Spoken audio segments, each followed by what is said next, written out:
It's just weed. It ain't even that serious. It's about to be legalized. He was trying to tell you that. You. Oh, no. I don't care. The league says go look for all the money. This stupid weed.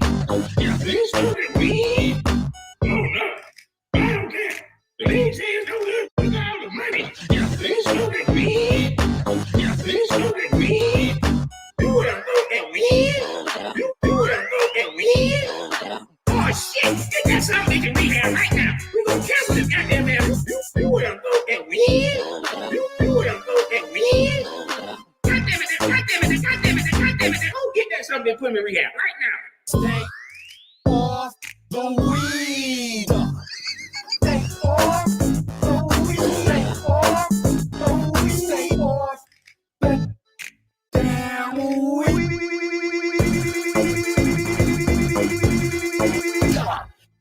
Oh, no. I don't care. The league says go look for all the money. This stupid weed. This stupid weed. Oh, no. I don't care. The league says go look for all the money. This stupid weed. This stupid weed. Ugly motherfucker. Bald head bitch. You still ain't answering my question, bitch. Why did you go to those colleges, bro? Why did you go to those colleges? Ugly motherfucker. Bald head bitch. You still ain't answering my question, bitch.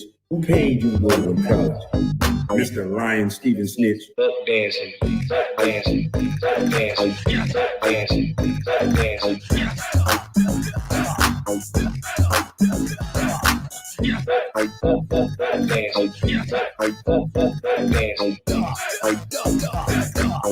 Dancing, little hoe you is. Oh, no. I don't care. The league says go look for all the money. This stupid weed. This stupid weed. Oh, no. I don't care. The league says go look for all the money. This stupid weed. This stupid weed. Kids don't smoke weed. I'm not promoting weed.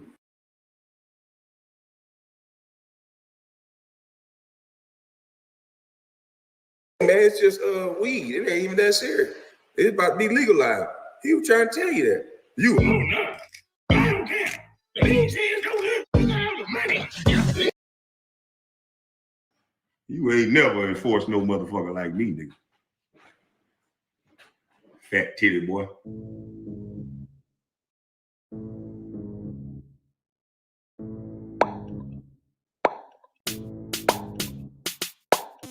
Fat titty boy, fat titty boy, fat titty boy. You wide jaw titty boy, fat titty boy, fat titty boy, fat titty boy. The orangutan titty boy, fat titty boy, fat titty boy, fat titty boy. You wide jaw titty boy, fat titty boy, fat titty boy, fat titty boy. The orangutan titty boy.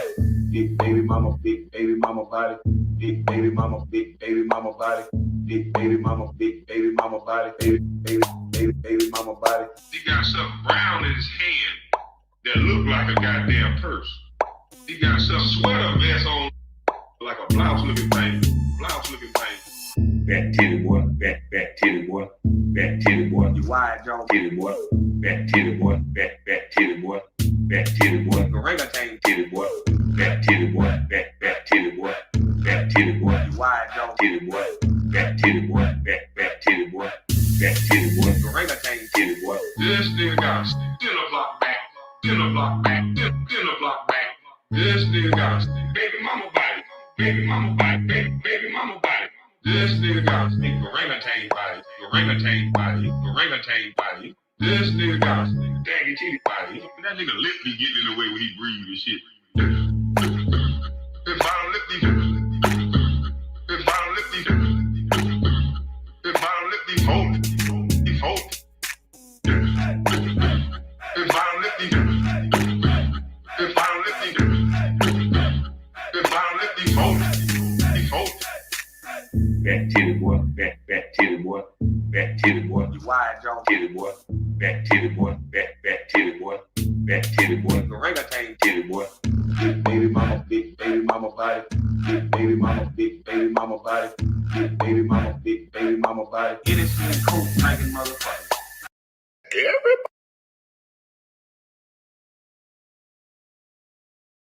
Good morning, y'all. Good morning, y'all. Nigga tried to play this song. I went over there and gave him some real good advice. I'm like, yo, This song is copywritten, bro. Don't do it.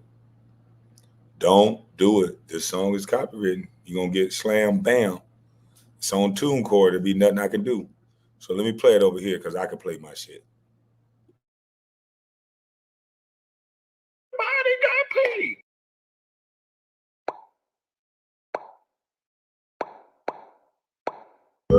Everybody got paid. Everybody got paid. Everybody got paid. Everybody got paid. Everybody got paid. Everybody got paid.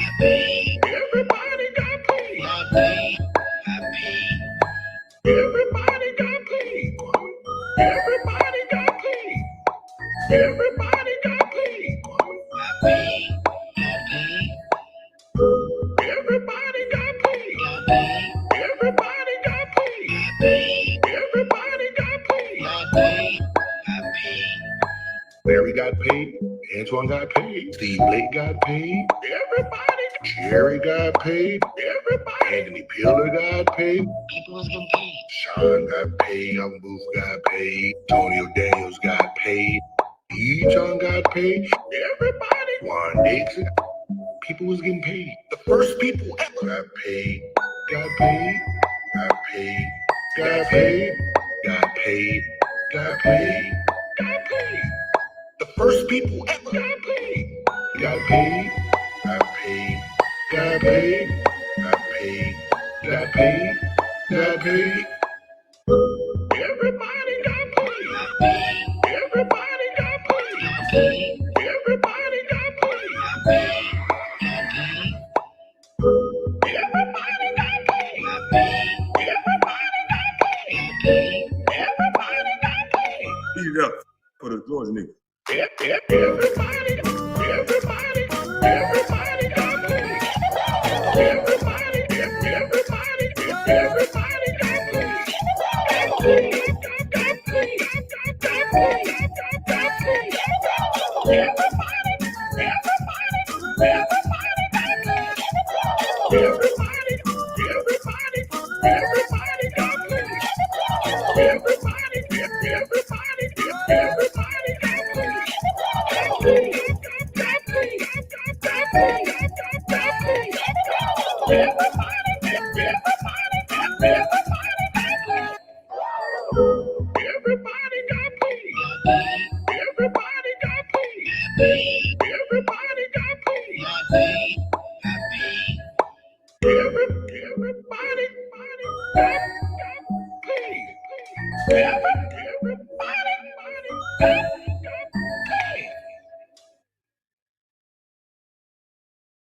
Yo, yo, yo, yo. Good morning, good morning, good morning, man. Good morning, man. Let me show y'all why they hate on me so much. Let me show y'all why they hate on me so much. Because they recognize the kid everywhere. When I say they recognize the kid everywhere, they recognize the kid everywhere. This is the bus on Twitter. And this young lady, Melissa Tate, put the kid up there. 790K views. Of course, I don't have those views on my same clip, but nevertheless, when I'm on a you can't censor. I heard the rest of what Ricky Smiley said, and I thought that was downright hilarious. I thought it was hilarious. Like, wow, man, you mean to tell me she's an AKA? She about to have whatever sorority the other lady is belonging to. She can be sworn in by this lady, Supreme Court Justice, that don't even know how to define what a woman is.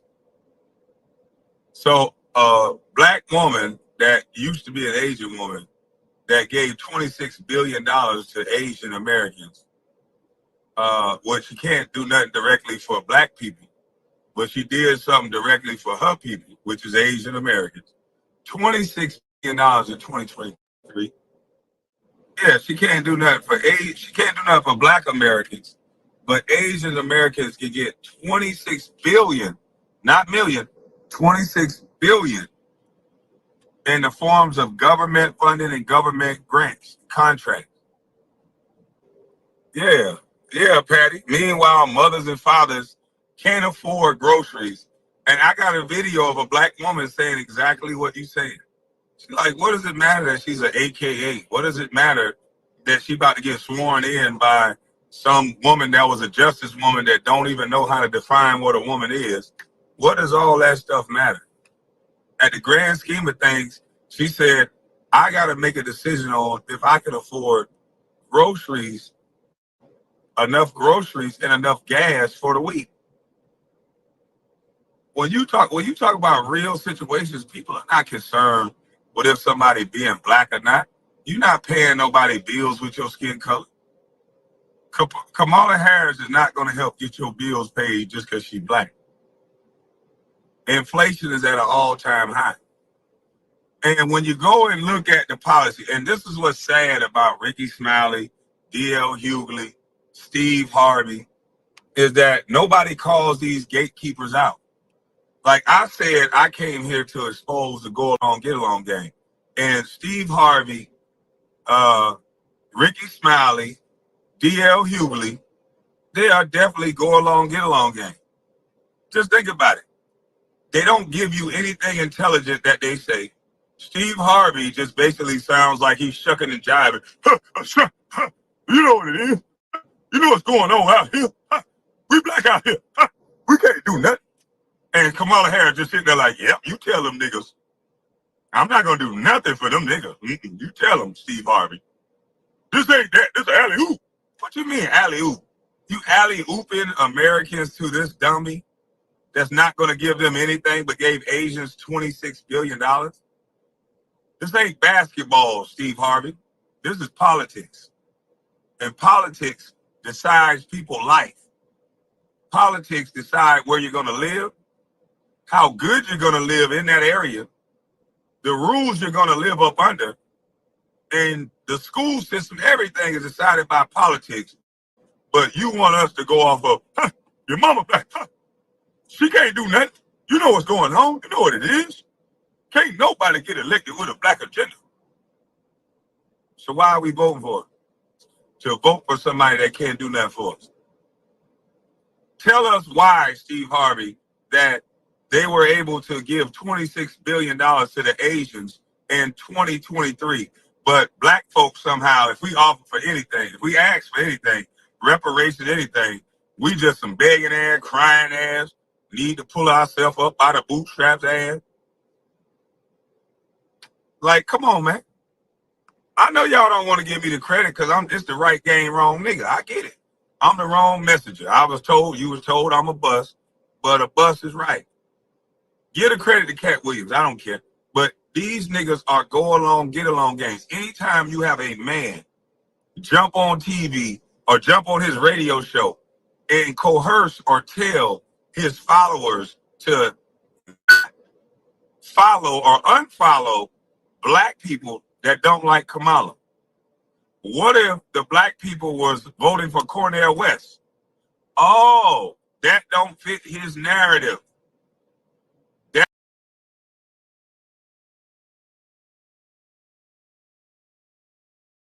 All right, my video is over.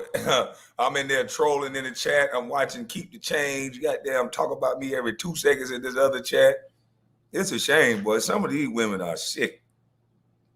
Some of these women are straight up sick. I'm talking about this lady, KTC. She can't stop talking about me. If y'all go look, man, this lady, every other word. Kwame do this. Salute to you, Candy, man. Kwame can't sit at the tables I'm sitting at. Who the hell want to sit at the table with your big ankle ass? I don't want to sit at no table with you. I'm talking about you because I know you're going to cry about it. Huh? How does that make any sense? Like, these people's stupid logic don't make no sense.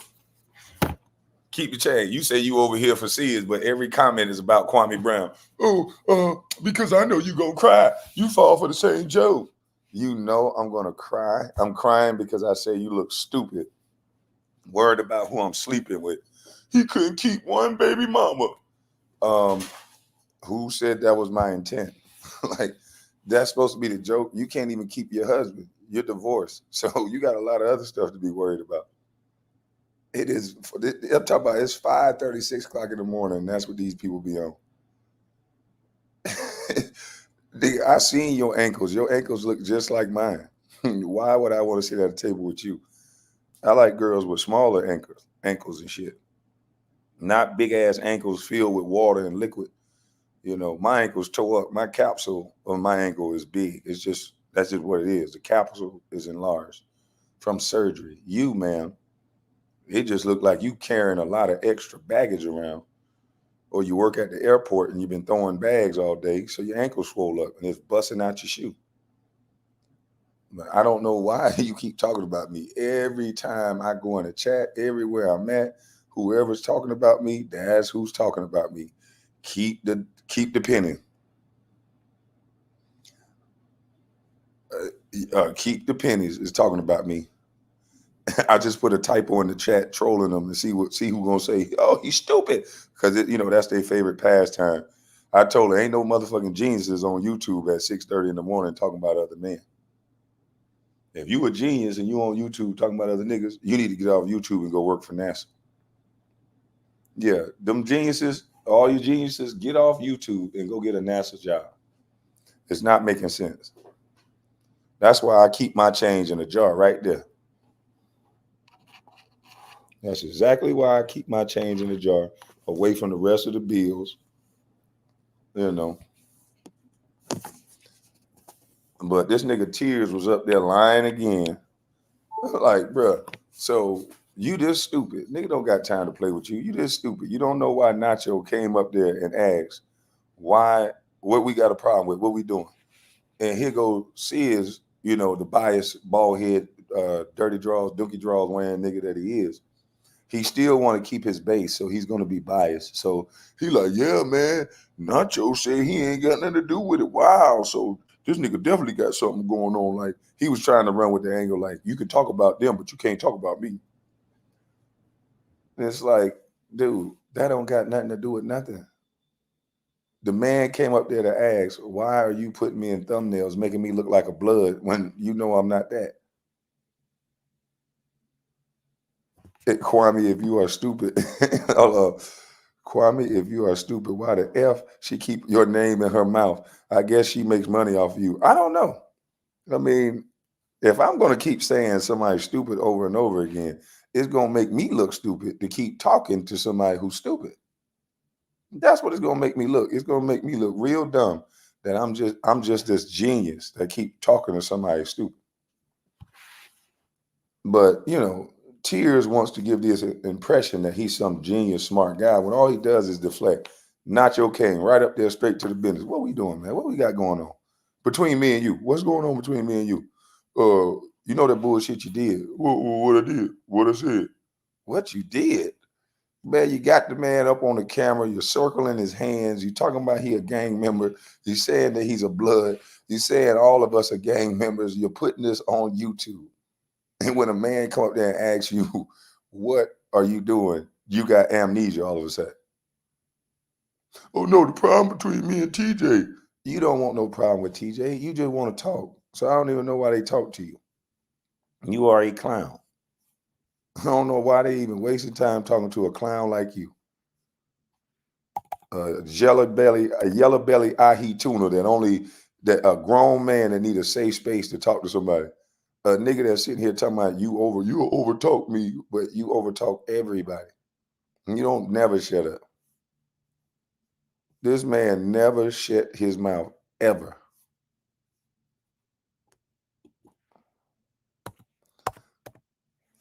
Let me find this video with Roland Martin running from this boy. Because I'm done talking about them clowns.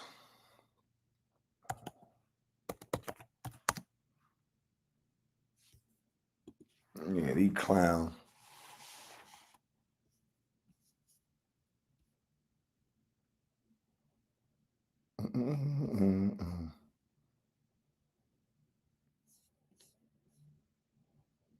No, here go one.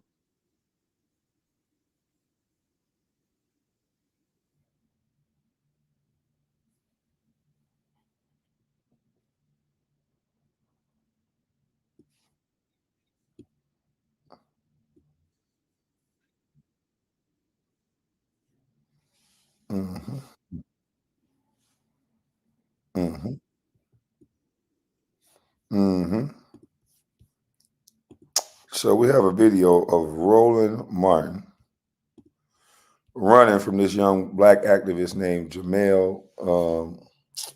What is it? Jamal Green, and this is on the Real Gossip Chops. But um, and it's good to see a young brother like this that's out and active, doing so much in his community.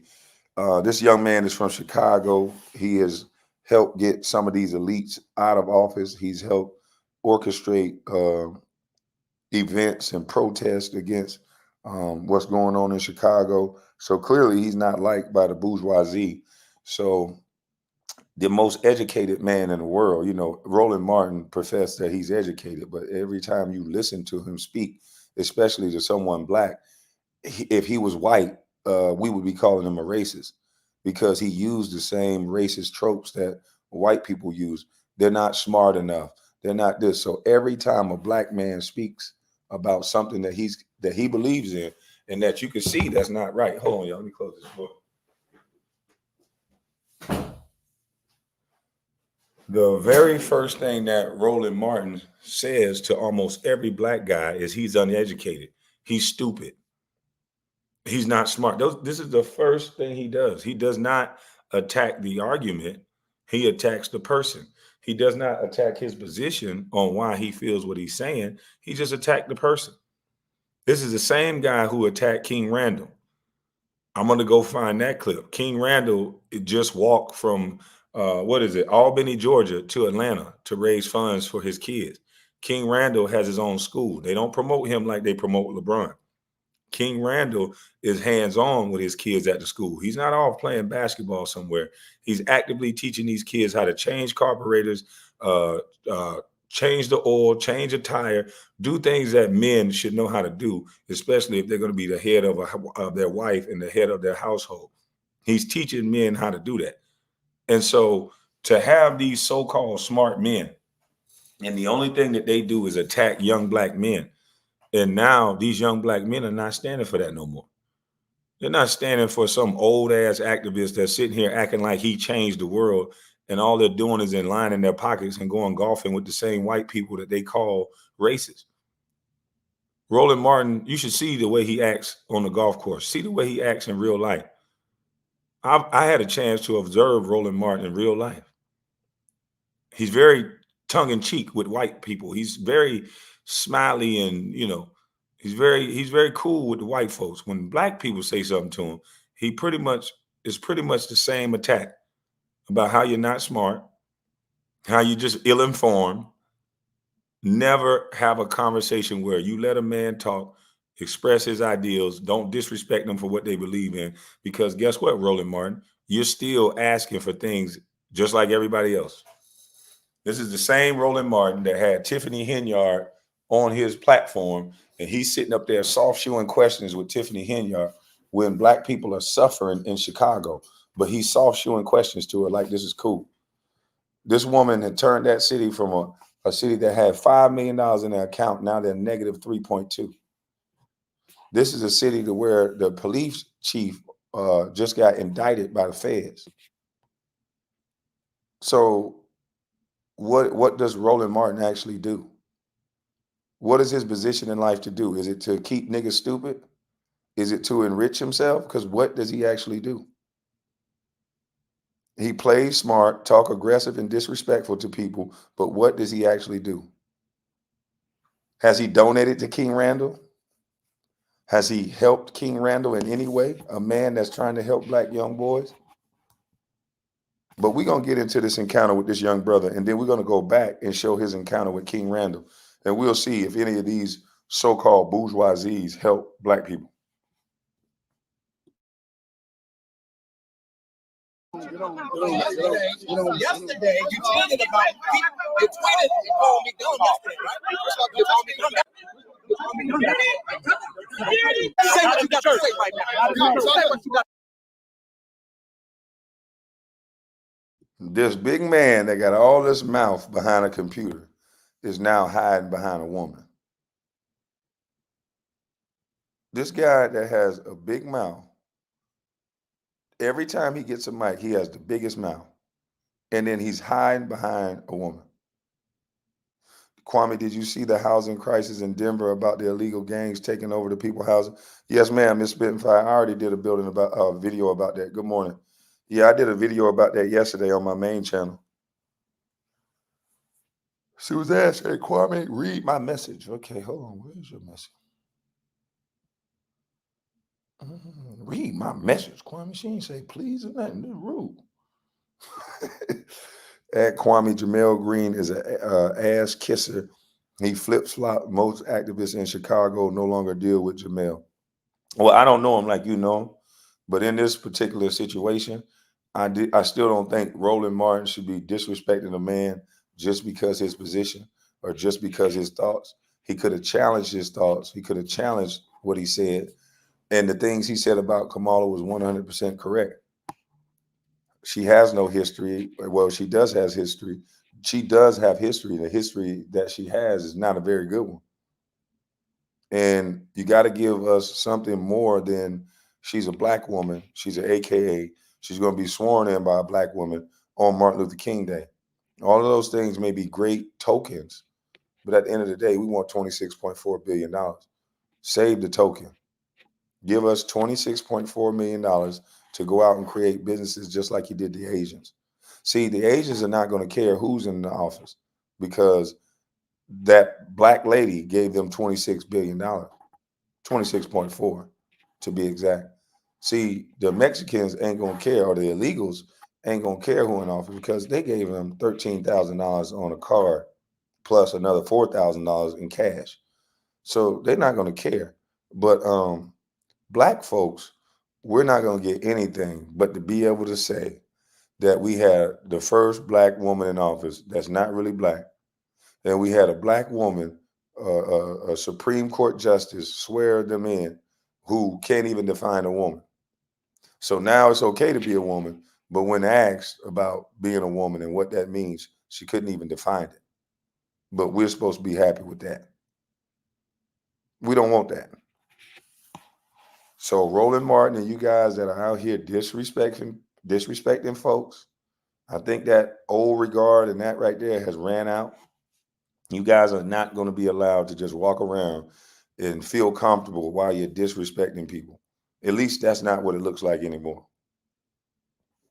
Oh, yeah, they definitely going to get her in. I already know she's going to win. That's why I told everybody, she's going to win. These people are not playing. She's going to win the election. That's why I got to make sure I get rid of much shit as I can before she wins. She's going to win, I believe.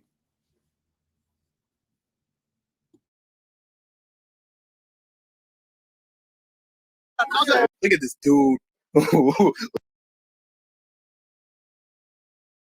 Now, if you believe in what you're saying, why are you looking like that when somebody approaching you? This man ain't put his hands on you. This man asked you, why you call me stupid? Why did you call me stupid? If you can get on Twitter and call somebody dumb and an idiot and all this, and the brother just coming to talk to you, this man ain't going to fight you in front of all these people. That woman didn't save you. If that man wanted to get to you, you in Chicago right now. Can't no woman stop no man from getting at you. That man could have moved that woman aside, and if he came there to whip you, he could whip you easy. Just looking at your body type, looking at his, he would whoop you easy. So don't try to put the narrative that this man came up trying to beat you up. He could have beat you up easy. But first of all, why are you putting a woman in that situation in the first place? Why are you putting a woman in a situation to have to be in between you and a man? Why you couldn't say, no, honey, or I could see if you was about to get jumped. Or sometimes women step into place and stop a group of men from jumping on their man and those men back down. Cool. Cool. Oh, no, nigga. I don't know what you talking about. Sorry, my zaddy can't win this. Nigga, I don't have no zaddy. So you can get the hell off my page with that. You can get the fuck off my page with that. But anywho, let me finish this.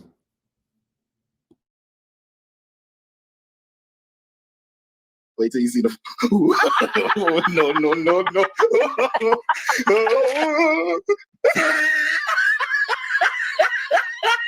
What? What's up, y'all? Gerald here, creator of Gospel Chops and your host for Chicago.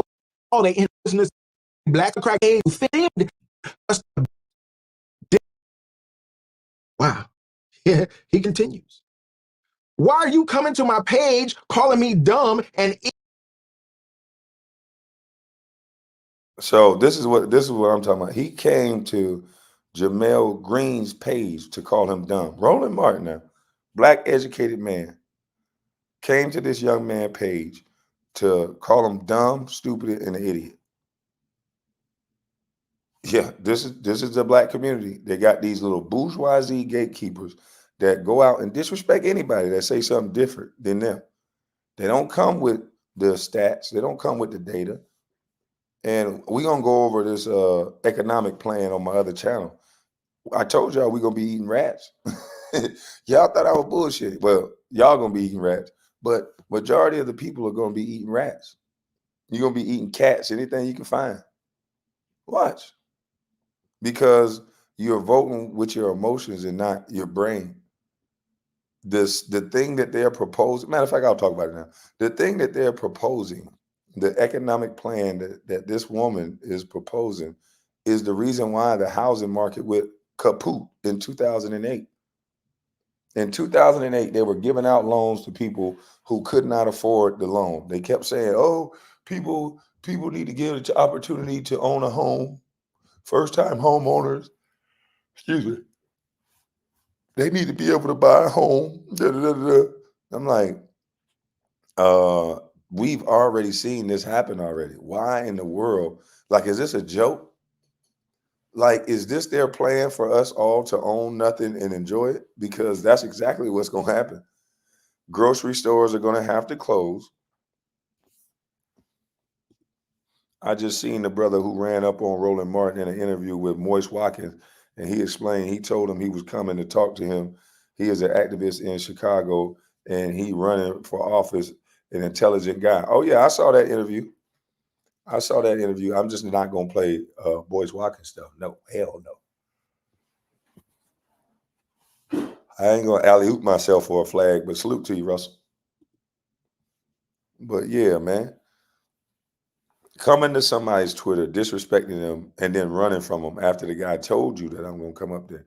But this, I don't think people understand. They look at free money, and this is why the Democrat Party has always controlled black and brown people, because they understand that people like free shit.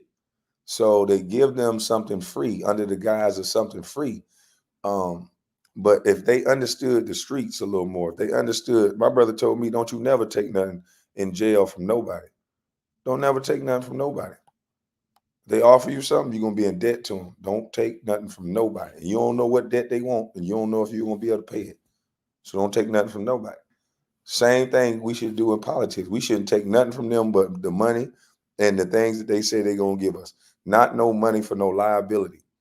$25,000 to put down on a home when the interest rates are through the goddamn roof, and you still got to pay a mortgage, and that does not help you make any money. How is that putting you in a better position? To help you buy a liability, how is that helping put you in a better position? I remember Oprah used to give out cars. You get a car, you get a car. Excuse me. Then people take those said cars back to their homes, and they got to pay that luxury tax and got to get the tag on it, and got to get insurance on it, and they end up broker than what they were.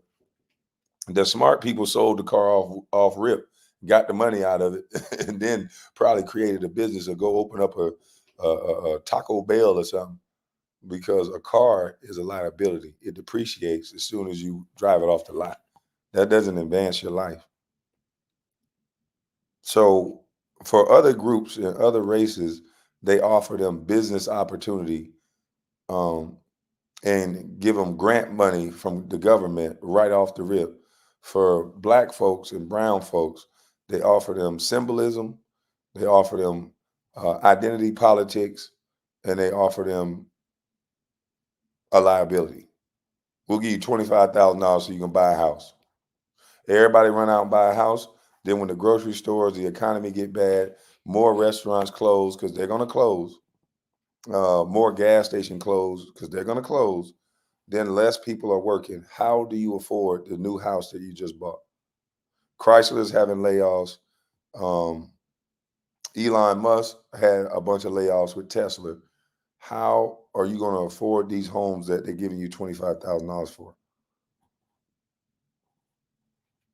You're going to blame price gouging on the inflation instead of the Bidenomics, the Biden plan, the Biden inflation plan. And then Kamala is saying how she's going to get inflation down. But it's like, how are you going to pay for all this shit you said?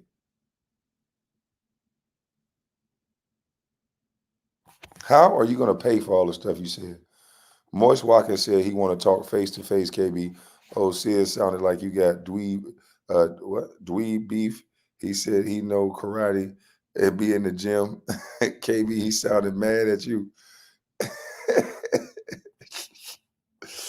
Man, Moist Walker ain't say that. I watched that goddamn interview.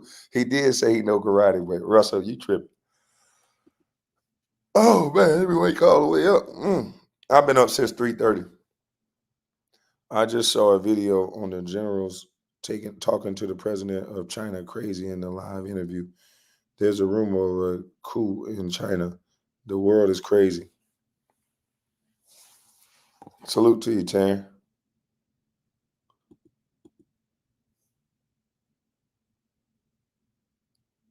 Let's see. Jobs going to southern states with no union and low wages. And the Midwest. They going to any state that don't tax them like these. I'll tell you what, these Democrat states are going to be broke first. I can tell you that. But when Kamala get in office, she going to put so many regulations on these other states.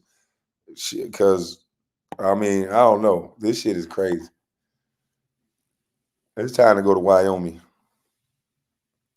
I just can't wait to be sitting back somewhere in the woods, laughing my ass off at everybody crying for what they voted in. I'm just going to be laughing. Because there ain't nothing you can do at that point. So it's better to laugh. Shit, it's better to laugh than to cry. I'm just be sitting back somewhere on a piece of property, laid back, in shape, ready to rock, like I told you so.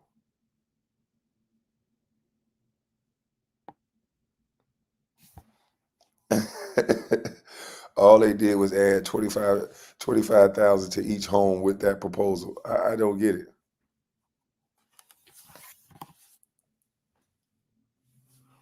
You were up doing God's time at 3:30? Shit, I went to bed so early. I was out of here. I'm gonna take me a nap though. I'm gonna go back to sleep. I'm gonna take me a little nap, but I went to bed early as I don't know what. All Rite Aids here in Michigan are going out of business. So I don't know how many employees those Rite Aids had, but they had managers, they had district managers, they had stock boys, they had pharmacists that is in the back, they had people who work at the cash registers, they had people who clean the building. All those people are without a job.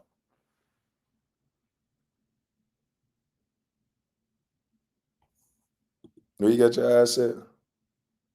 Uh-oh. Novia Scotia, where I got my eyes set, KB. Nova Scotia. When you plan on going to Nova Scotia? I don't even know where the hell Nova Scotia is at. Where is Nova Scotia? Where is that at? I ain't gonna hold you. I don't even know where Nova Scotia is.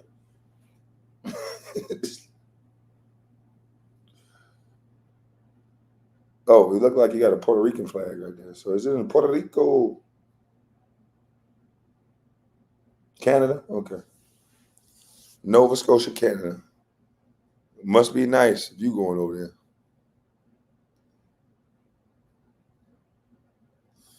I wonder if they're gonna let me get into Canada now without having to talk to so many police. All Rite Aids in Cleveland are closing too. Shit, the Rite Aid in my hometown, we only had one Rite Aid, but that motherfucker closed. It been closed. That Rite Aid, that big old building been closed for a long time. And they want so much money to rent it. Man, that building gonna stay closed. Because they don't want no clubs down there. And that's about the only thing that can bring in that type of revenue for that size business. but it's perfect for a pharmacy. Since I was young, that was a pharmacy, and now it's gone. It's been gone for years too.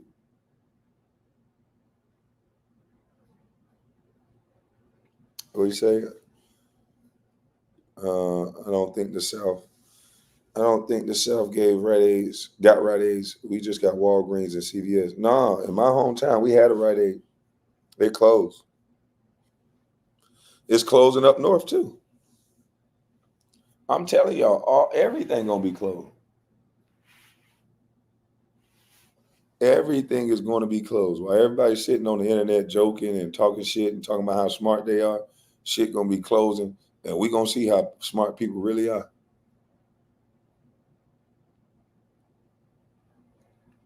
Anything that's before this election, anything that's it's time to get liquid, boy. Yeah, it's time to get liquid. Ooh. It's time to get liquid, boy. This lady getting elected will start the purge, in my opinion, because it's only going to be rich and poor and no in between. Crime going up, and sickness watch. Oh yeah, it's going to be a first round of a new virus, a new variant, and if that don't get you, it's going to be the goons that get you.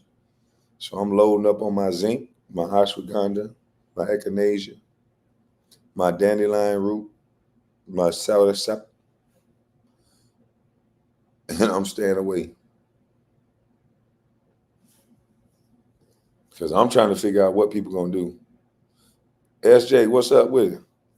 Oh, let me not speak to you, SJ. Good morning. Good morning. Let me take you off screen. That's it.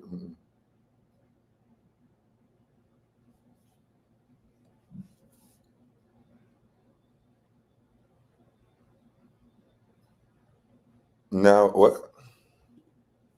Now Candace Owens want to come out saying she was paid to attack blacks, which makes it worse. It just show how a lot of these begging garbage ass black immigrants here do anything for money. Damn. They only want regular people around to dominate or to donate organs for the go along, get along game and to be renters to the landlords like 15th century Europe. That might be true, but I don't understand this. At this point, it's pretty much over. New World Order is already it's already in place. I see why so many people are biting that apple. They like, man, fuck that. Like, is this nigga Kwame crazy? He better go along to get along. Like this nigga don't want no friends. This nigga don't want nobody around. We're gonna isolate this nigga.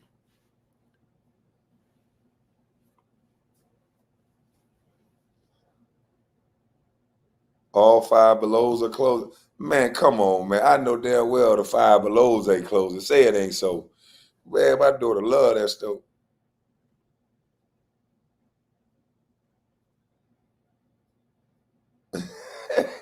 Kwame, you got your lion mange root too.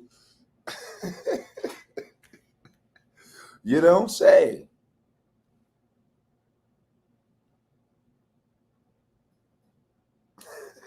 Y'all are tripping this shit. Oh shit! Nacho coming out swinging.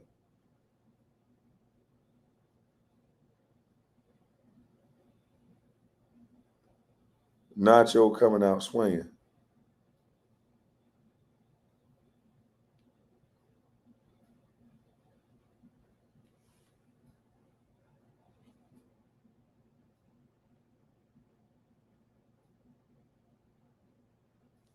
Now you just hook me up to it. That's a real thing. I just looked that up. Lion's mane root. That's a real thing, huh?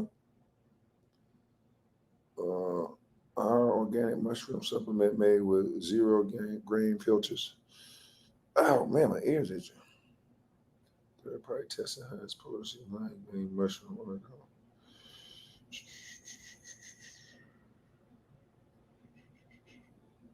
I'm gonna have to ask somebody about this shit. I don't know nothing about no lion's mane root.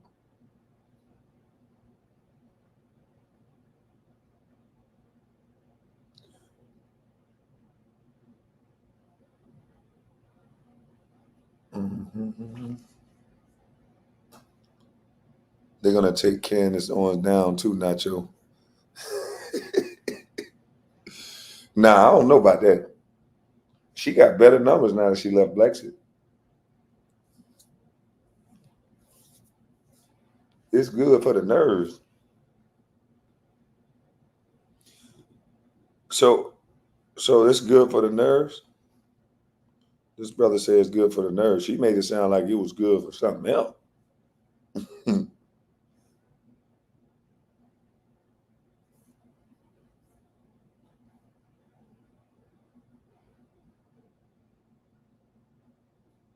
People don't know how evil and dangerous a bitch like that was to U.S. Some of the police that killed unarmed blacks would be subscribed to the field like Candace Owens, fresh and fit targets on the a particular nerve. All right, Jenny, let me go check this shit out now. You bet. Let me go. We're gonna read up on it.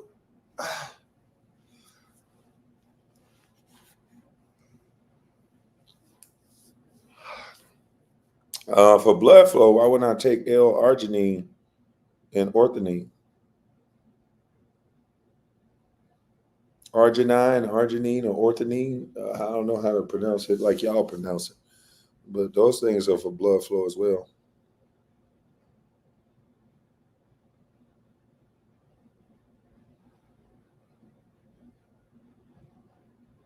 They are building supercomputers using cloned human brain cells, real life human artificial intelligence.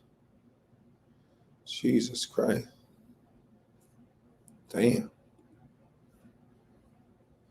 Jenny about that life, ain't it? Whippy. But back to the subject.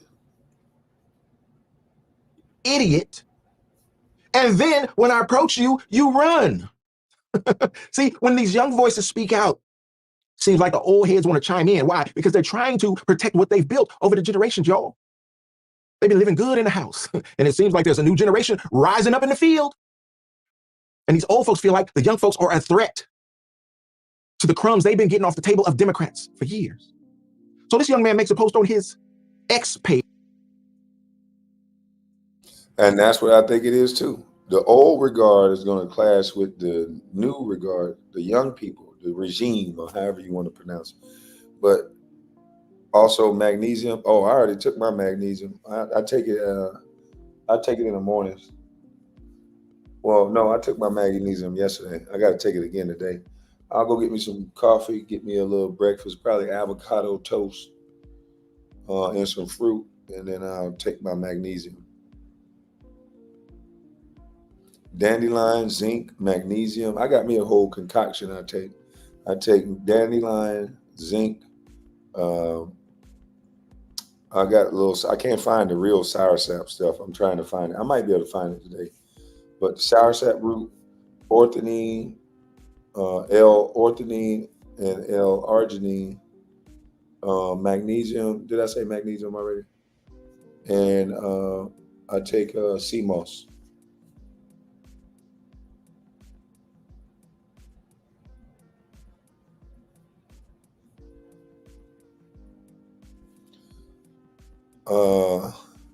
Roland Martin is damn near 60 years or 60. Leave that man alone. I don't see you niggas messing with the white TV reporters. Hey, Jay, hit the link real quick. Because I don't know if you know what's going on, and I'm going to give you a chance to hit the link so I can inform you without all the nigga talk. So hit the link real quick. We're going to inform you, and then we're going to see if you still think that somebody's messing with him. It's time to get out of Atlanta, player. All I see is movie studios and many amigos moving in the city. This ain't what I expected coming from Texas. See you in Florida, pimp. You already know where I'm going. I was just trying to find the right city in Florida to move to. I don't want it too quiet. I don't want it too live.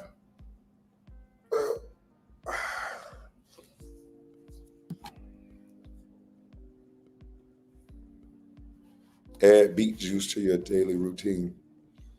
I got beet powder. That shit is disgusting.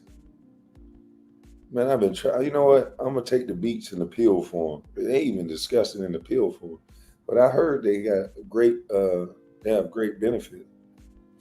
Oh yeah, I gotta go get me some more vitamin D3. Don't move to Florida too many non-FBA. Yeah, that's what I thought about Orlando. I'm like, God damn, this is white and Spanish Bill.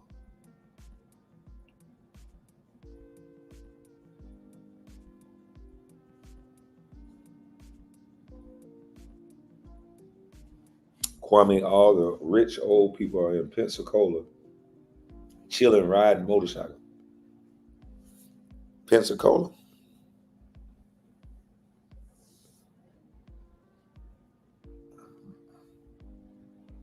I gotta have a nightlife. I gotta have safe schools. I gotta be able to chill.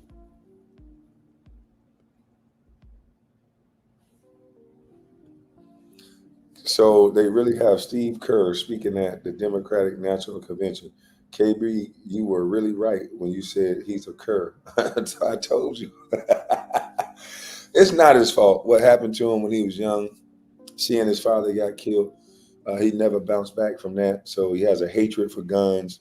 So he just thinks so one-sided from the situation. What about the mother who has a gun in her purse and someone comes to try to, take her lady parts and she's able to fend that guy off with that firearm? That's when guns are beautiful. So there's a good side and there's a bad side to anything. Um, it's unfortunate what happened to his father. So I understand his position, but his anecdotal situation doesn't work for everybody. To have a world without guns, that's probably one of the reasons why. Who knows, if his father may have had a gun, he might have would have been able to defend himself. But I don't know. Everybody has their own thing, but I could just tell Steve Kerr was one-sided. So the economy be damned, everything else be damned, just because this person is black and because this person is going to take away gun. That's what somebody told me, man. I've been taking all these supplements. I don't want to. So I was taking a supplement for that, liver rescue. You got to have a supplement for a supplement to be healthy in this world, because you can't just go find the fruit that you need to eat to be okay. If I could find a watermelon with seeds in it consistently, I'd be fine. Y'all seen these damn rubber watermelons that they've been putting out? Have y'all seen it? Let me see if I can find a video of one of these rubber watermelons that they are putting out.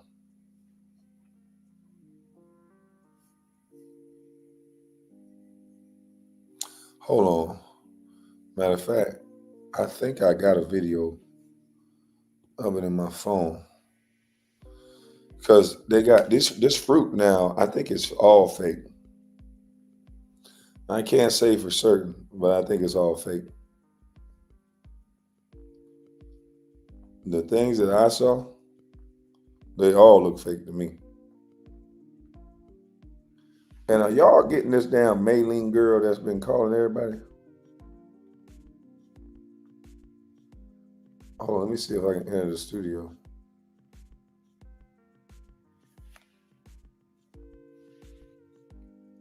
GMO rubber watermelon is crazy. Oh man, I'm gonna try to get it over here right now.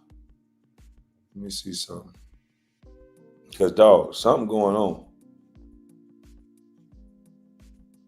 I'm like, I asked the lady in the store, like, they get offended by it now. When you ask for wild caught fish, oh, it's sustainably sourced. What the fuck does that mean? Is it wild or is it not wild? That's all I want to know. Because if it ain't wild, I don't want it. I don't want you feeding no fish, no pebblets to grow in a couple of days. Just tell me if it's wild caught, meaning did you go in the ocean or lake and find it? Or did you have it in a net or a fish tank and you trying to feed it to me because you done swole it up real quick in 2-3 weeks? All right, the video must be MP4. I thought I already made that video MP4. This will take a second.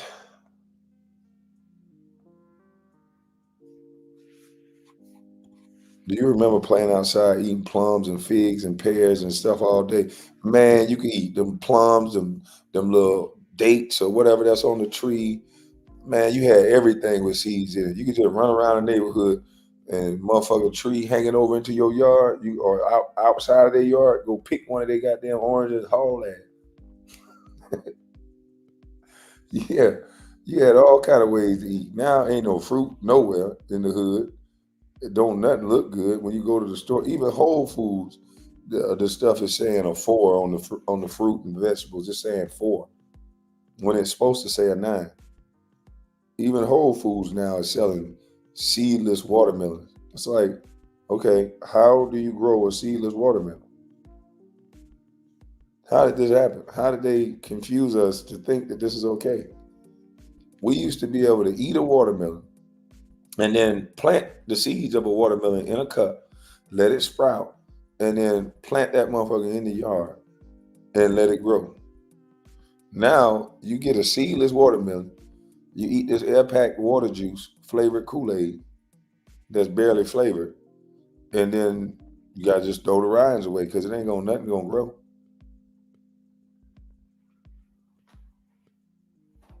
Shit crazy, B.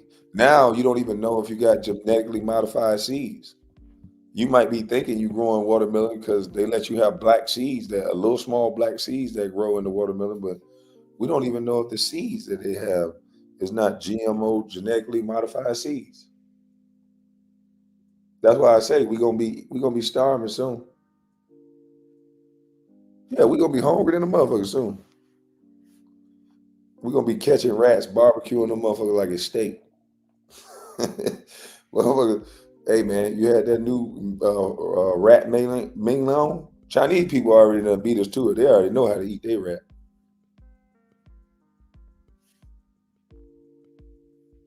They already know how to eat their rat. They've been sauteing rats, I think, for years. All right, I got the video. Let me get it over to StreamYards. Let me get it over here to StreamYards. Because this is disgusting. Oh, I got to delete a video. It damn sure ain't going to be Van Jones crying.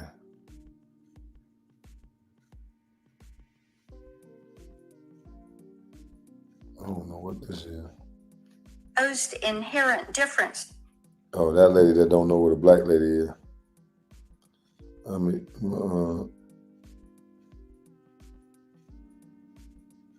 let me delete this one.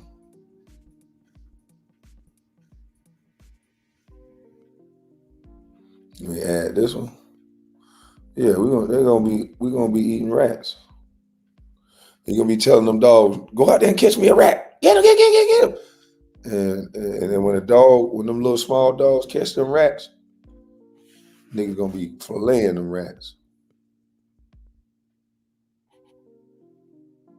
If y'all supposed to be directly, hey y'all, I missed it for real. All right, now y'all tell me if this is a real watermelon. Imagine coming home to enjoy some fruit and seeing this. TikTok users have been left in disbelief after videos of what looks like rubber fruit have been taking over their For You pages. Hundreds of people in the US have reported buying produce from shops that look super rubbery and almost feels fake. It's left many wondering whether the fruit's even real. Kiva posted a video of her experience and the video blew up, racking up more than 30 million views. I can't believe I got one. I got a rubbery watermelon. The texture is so weird, She purchased a watermelon at a local Seattle supermarket and it surprisingly felt and looked like rubber. It sent fruit lovers and TikTok theorists into a spiral. Some suggest they might be 3D printed, while others say it's just a ripeness issue. But what do you think though? Is it real fruit? That ain't no goddamn ripeness issue. I ain't never seen no watermelon do that. I ain't never seen no fruit do that. It cut, but it don't break. Did y'all see those berries pull apart like that? Let's watch that again. This is what y'all eating in y'all body and wondering why you sick. Plastic, fruit and vegetables. And then they give us welfare, and then our people want to go shop at the cheapest stores to get the fruit and the vegetables. they want to shop at the cheapest stores to get the fruit and the vegetable. And this stuff is no good. It's being preserved, in my opinion, with a wax coating. It's being 3D printed. It's air packed.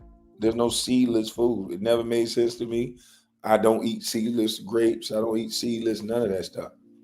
I don't eat halos. I don't understand how can a halo sit on your countertop for 2.5 months and still look nice and fresh, and you can still eat them. So I don't eat them. But let's see it one more time. Imagine coming home to enjoy some fruit and seeing this. TikTok users have been left in disbelief after videos of what looks like rubber fruit have been taken over their For You pages. Hundreds of people in the US have reported buying produce from shops that look super rubbery and almost feels fake. It's left many wondering whether the fruit's even real. Kiva posted a video of her experience and the video blew up, racking up more than 30 million views. I can't believe I got one. I got a rubbery watermelon. The texture is so weird, like... She purchased a watermelon at a local Seattle supermarket and it surprisingly felt and looked like rubber. It sent fruit lovers and TikTok theorists into a spiral. Some suggest they might be 3D printed, while others say it's just a ripeness issue. But what do you think though? Is it real fruit? What do you think though? Is it real fruit? Wonder why we got so many cancerous cells and all this sickness and all these things going on when you're eating fruit that ain't even healthy.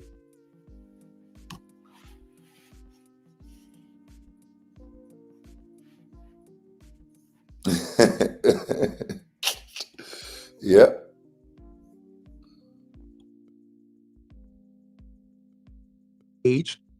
Roland Martin decides to come around there. They call him dumb. And this brother from Chicago, he said, bro, what you doing around here? In my space, talking crazy. Oh, you think it's internet beef? When I see you, it's up. Yesterday, you tweeted about people. You called me dumb yesterday, right? You called me dumb. Talking crazy. Oh, you think it's internet beef? When I see you, it's up. Yesterday,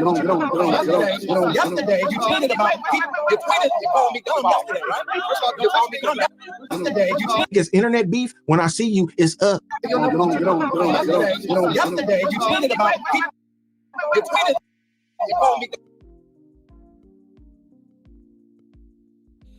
Man, that is a docile. What's up, Biz? That is a docile position. They say we got microplastic in our bodies. They say we got plastic in our bodies. That's crazy. But look at Roland Martin. And to my Roland Martin looking for the nearest white man to save him. Look how he looked down in a way like, oh God, here's a nigger. Oh God, it's one of those niggers that'll confront you. Damn it. Can't we all just be civilized? No, you can't just run around calling people dumb and stupid. The man said he was going to have a conversation with you. You guys are in the same realm. You in this man's city and you're afraid to speak to him.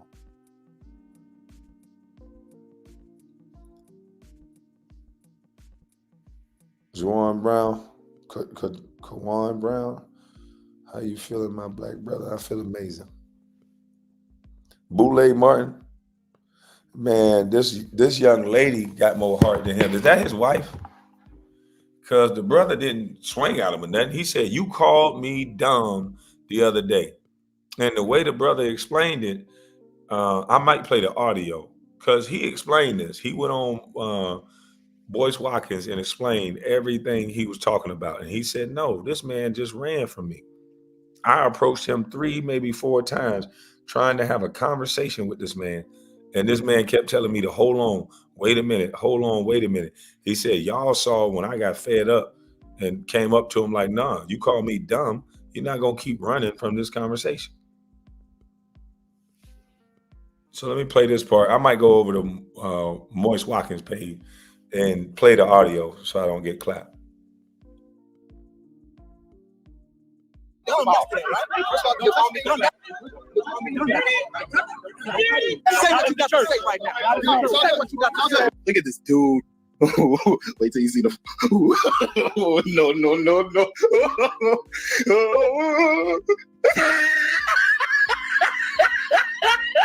No. If I was American and they said, hey, Chicago, New York, and these sanctuary cities is going to give you immediate resources like this, I would be on the way too. So it's not about them. It's about leadership and their priorities of us. Because we elected you. We supported you. I ain't support Brandon Johnson, y'all know that.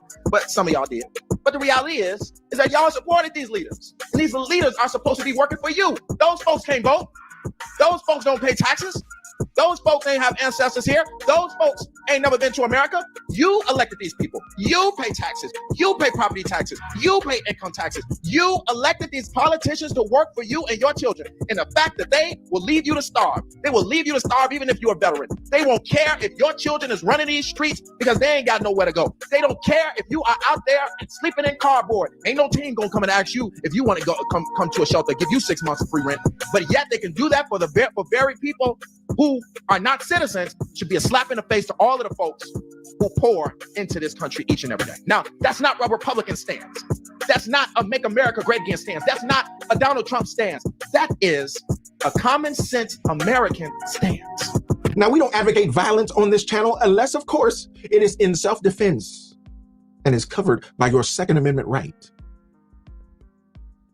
But this man walked up, he saw Roland Martin, pulled up on him and said, yo, bro, I'm gonna test you and see if you got that same energy when you look me in my eye. Do you got that same energy that you had when you was sitting behind your keyboard, doing all that typing, calling me dumb, calling me an idiot, saying that my opinions were irrelevant and irrational? You still got that same energy when you gotta stare me in my face, bro? Well, y'all can see by the thumbnail. Seemed like Roland didn't have that same energy. Seemed like things was all of a sudden different. Well, let me just tell you, these young folks is different, bro. They built different. Some of the things you respect, they don't. Some of the things you honor, they don't. Their opinions are different because they were raised different. Their education is different. And you got to respect that or be subject to it. It seems like Black voters are offended by everything except the conditions in which their reality is set. So while we might be offended that a rich white man is questioning the nationality of a quote unquote. I already saw that one. Y'all say y'all want to see Roland Martin crying. Roland Martin, I see the one where he got tears in his eyes, but this one is playing music videos. So I don't want to play that one. But yeah, he was crying and get all in the camera. So him and at least he cried better than goddamn Van Jones. Yeah, he cried way better than Van Jones. He just did a little cry. Van Jones was crying his poor little heart out, boy. So we don't want to see this one. We want to put up a little overlay. Put up a little overlay. Maybe something like that or something like that. And then we want to add this.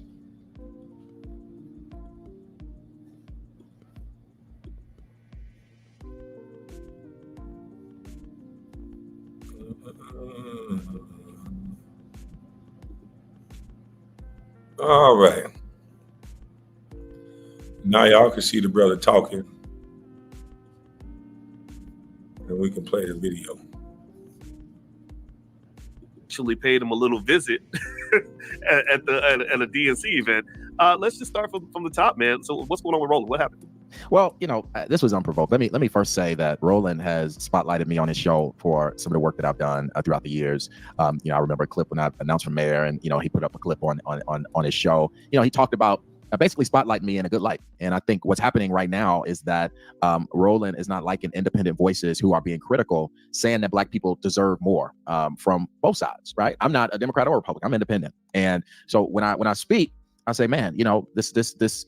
We must have a plan and an agenda from both sides of the aisle and force their hand. We can't just say, oh, we're Democrat, we voting for Kamala just because she's Black. We're only voting for her because she's a woman. We can't play those type of games. We have to actually have a real plan. So Roland, I guess, saw some of my tweets and he decided right out the blue, I'm just gonna attack Jamal Green, starting with, are you dumb? And you can't be this clueless. And he called me an idiot in another tweet. And then I just happened to click on his live show, and he was calling me a fool on his live show. So, Roland was just wilding out, and I didn't see him attacking me till 3-4 hours later. And he already had 30-some thousand views, and people was dragging him for how he was operating with me. So that's the beginning of it. Okay. of So how it happened. So all right. So let's I'm gonna brief everybody. So just to be clear, you were not an aggressor toward Roland. You pretty much just stated your opinion, and so he kind of came at you. He came to your Twitter page and made some nasty comments. Or you said he called you dumb. And what else did he say? Dumb, clueless. He said, y'all can't be listening to this idiot spewing this BS. When I went on his show, he was calling me a fool. He just was, man. He was reckless, and it caught me off guard because I'm like, wow, okay, Roland Martin coming out to me, all out the blue. I would have thought that he'd have DM me or he'd have responded and said, well, I disagree, young brother. We need to listen more, or how you think. And that's what one would think. Man, KB, I thought you was going to play the audio. Yeah, I'm playing the audio. I'm just letting you see him. You think they can flag just seeing him?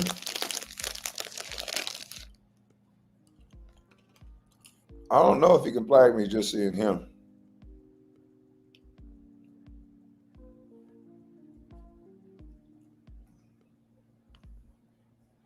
I need to ask AI Rodney. I don't think he can flag me. Where can I get that hoodie? Bustlife.com.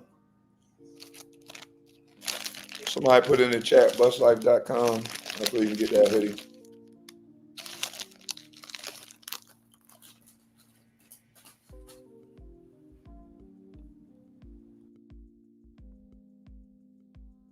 He know everything. I would have thought he would have approached it in a more, diplomatic way. Unfortunately, he just all out the blue, started questioning my intelligence and calling me names. And that's kind of what kicked it off.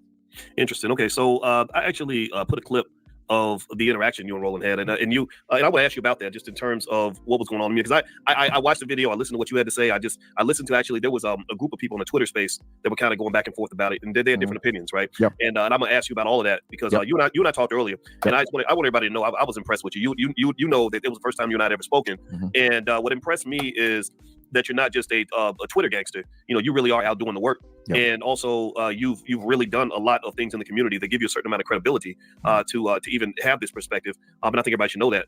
Let's start there, actually, before I show the clip. Tell everyone about who you are, what you do. I mean, you do a lot of stuff in Chicago. Go ahead, bro. Yeah, well, I've been in the community since I was a young teenager.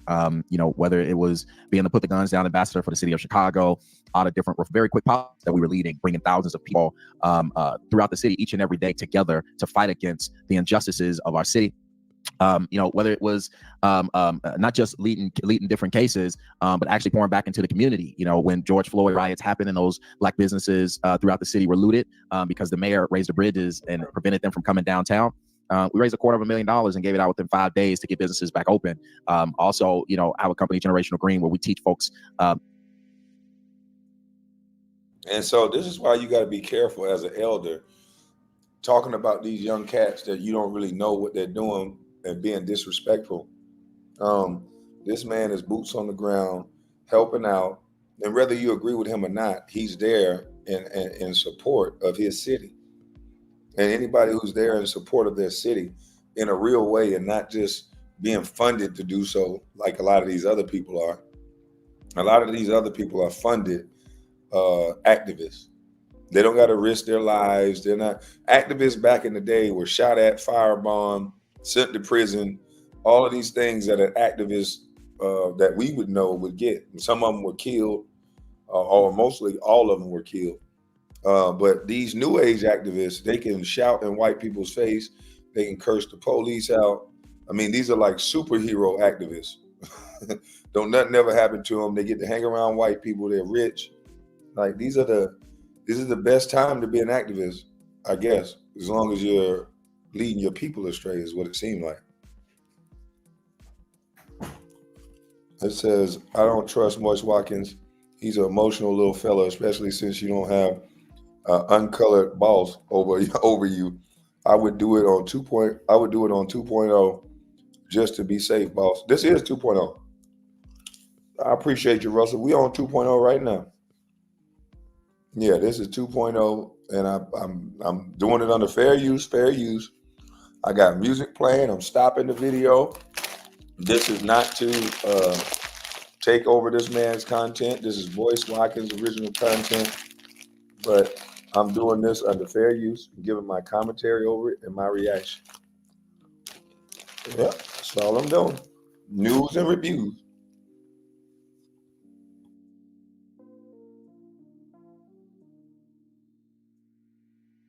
How to create generational wealth through real estate. And, there are thousands of people right now in our program, and each and every day they're closing our homes for the first time from coming through our program, fixing their credit, tax clinic, etc. Really empowering people financially. I went after the largest bank in the world a few years ago, Chase Bank, and, was banned from every Chase Bank in America because of it. But we went in and we pulled up into many branches, shut over 35 branches down over and over again for months until Chase gave back $1 billion, promised $1 billion back to the city of Chicago. So we've been in this fight, and in every angle, especially if you're a resident of our city, that my work, and Roland knows my work because he spotlighted my work. And so I just have a problem with folks who play on Twitter and play on their shows with folks, and they're not actually doing the work out here to bring resources to people each and every day. There are people every day that depend on me, that I employ, that I mentor, that I invest in, that I make sure I have groceries. We're doing the actual work while he playing with his Twitter fingers. All right. So by the way, everybody, if you just came in, I'm speaking to Mr. Jamal Green. Jamal is he's an activist. He's a businessman. He's a young brother that cares about his community. He lives in Chicago, and that sparked my interest, particularly after he had an interesting interaction with Roland Martin. And we're going to get to that in a second, but I don't want the drama to override what's important here. What's important is that this man cares about his community, and he has a voice that definitely needs to be heard. So do me a favor, everybody. As you come in, please hit the thumbs up button, thumbs up, share, subscribe, and I'm gonna share some. So let's get back to the events of the moment. So here's what I saw. Right. So I'm just going through Twitter, and then I see this situation where you walked up on Roland at the DNC, and just to make it clear, you weren't planning to like knock him out or nothing, right? But you just wanted to confront him and basically say, you were saying these things about me online. Let's talk about a man-to-man, face-to-face. Can you kind of talk us through that? And while you're talking, I'm gonna pull up an image of Roland's face. You captured the screenshot of his face, but it was just kind of funny. But go ahead, brother. Yeah. Describe what you were thinking as you walked up to Roland at the DNC event. Why you did it? What was going on in your mind? Well, let me say this. I told Roland I was coming. Roland knew I was coming. Everyone knew I was coming. I publicly said it on Twitter and said, I'll be at this event that you're going to be at, so we can have this conversation face to face. Now, Roland knew that. Roland saw it. Now, matter of fact, Roland blocked me. And if you go and find the tweet where he talked about how he blocked me, he said that he blocked me because I said all the coons going to be at this event that I'm going to be at. And he blocked me because I was talking about the event that we went to. And so he knew I was going to be at this event. I went in there, just to talk. Hey, we can have a conversation man to man about what happened. I sat and listened to the event. I didn't disrespect the event. I was there to hear what they had to say, which was a bunch of nothing. Roland Martin, might as well have been a lecture because he didn't listen to anybody at this event. So the event was over. They did a benediction. The pastor left. Most of the people were gone. The pastor was nowhere to be found. Everybody left. So he probably heard about this and was like, what happened? He had a few singers that were there that he was taking some pictures with. I sat there and let him take his pictures. I did not interrupt or go into this event trying to assault this man because I had ample opportunity, and he didn't have security. The best security he had was the woman that he hid in front of.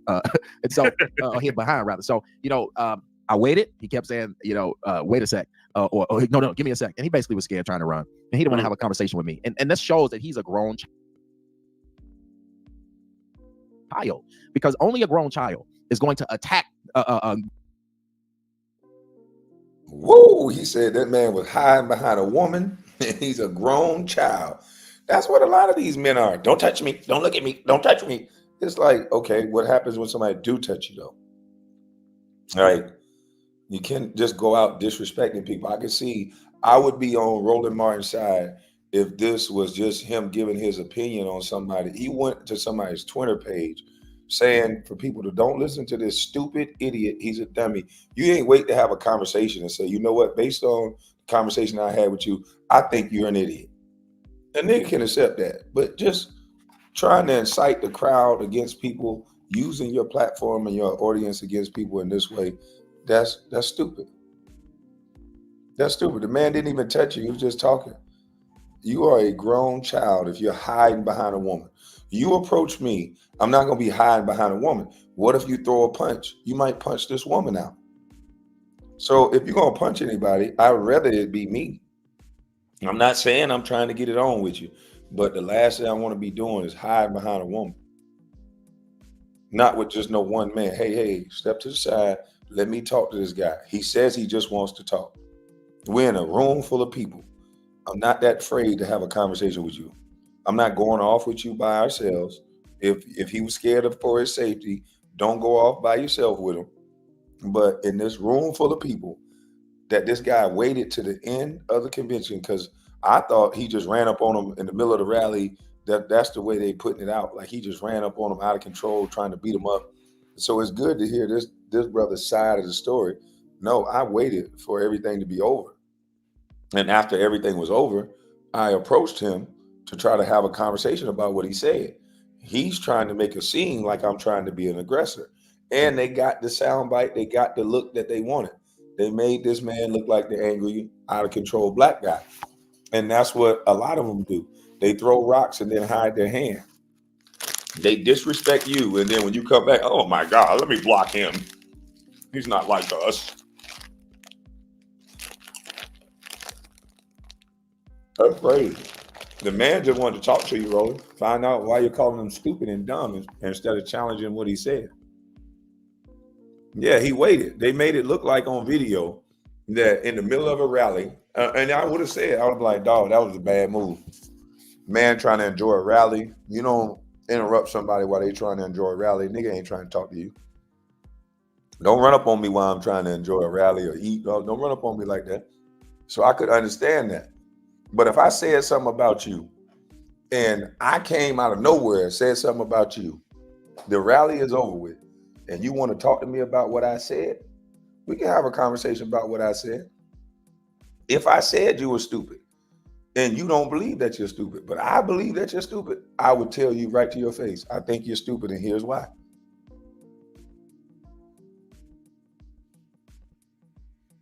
You know what I mean? I would say the reason why I said you were stupid is because of this.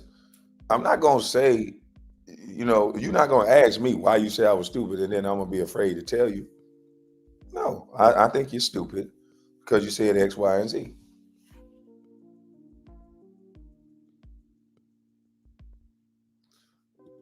Green, not like that. I'm in Chicago. That brother not like that on some fighting shit. Yeah, he even said it. He said he was coming to talk. He said he told him before he got there he was coming to talk. So there's nothing wrong with somebody coming to talk to you and they wait till after the event over. That's one of the most respectful pull-ups I ever seen. When a motherfucker pull up, they're not waiting on you to do nothing. You don't get a chance to tie your shoe, take your shirt off. If they come in for some violence, they don't give you a chance to do nothing. It's on site. Yeah, wherever they see you at is on. So clearly this brother wasn't on no violent type of smoke. Go online, go on his show and attack me over and over again. Then when he see me face to face and he knows he's going to see me, not say not a word the whole time. At any point in time, he could have said, hey, I know you're here to see me. Let's have a conversation. Let's go in the hallway. Let's talk. And he just sat there and put that woman in front of him and shut up like a church mouse. I mean, he's a grown child. Well, you know what? I actually have that clip that I actually shared it on my Instagram. My Instagram is Dr. Boyce Finance, and everybody should also follow Jamal as well. And here is the clip. I'm going to play it. Hopefully y'all can hear the audio and you can kind of see for yourself. So here we go.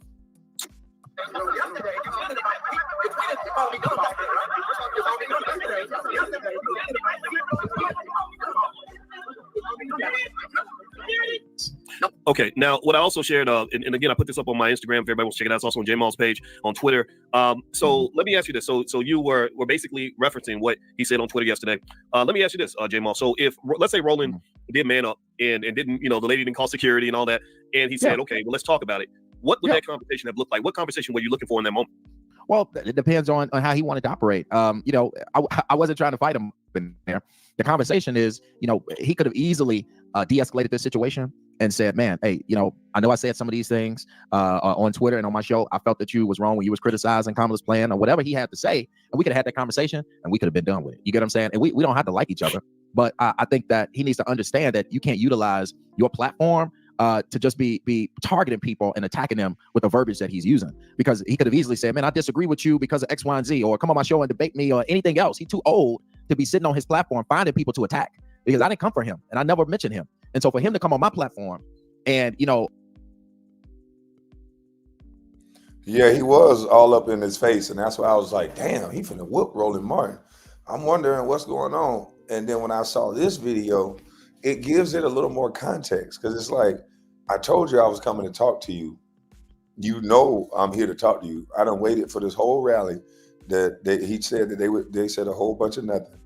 And now that I've come to talk to you, now you playing me like you so busy? Nah, fuck that. You know? And so he got up in his face. He did get up in his face. Damian Webb, you can go to bustlife.com and get that hoodie. Roland Martin trying to eat. What is wrong with Busta Rhymes? Why this nigga performing a dress and a spray paint fade? What?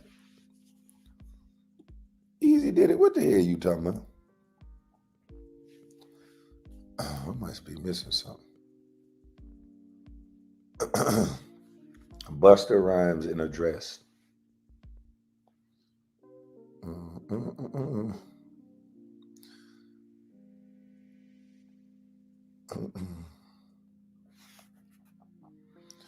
What the hell?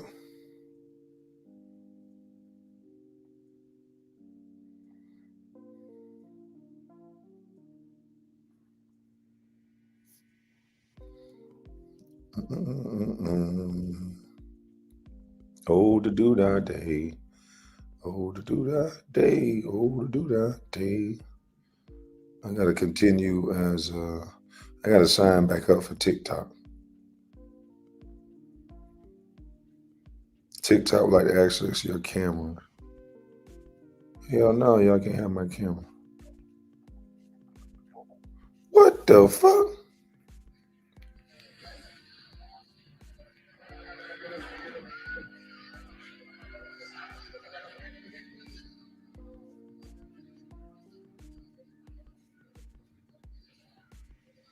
What the hell is this, Busta Rhymes?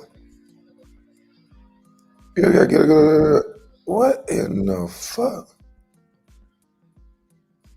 And this old nigga out there with one leg up, standing up dancing.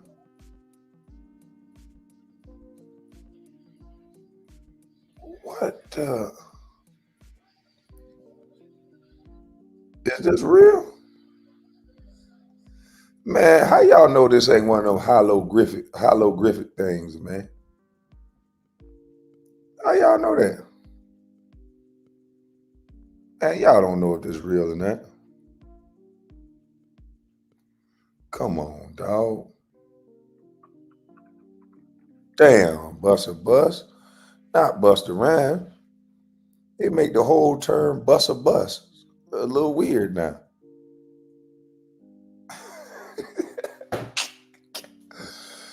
God dang, dog. I'm watching it. I see it's real. Shit.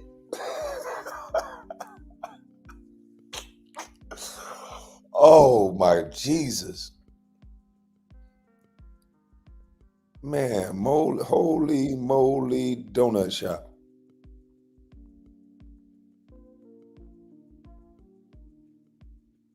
It's my straight zest monster. Man, I might have to show y'all that shit.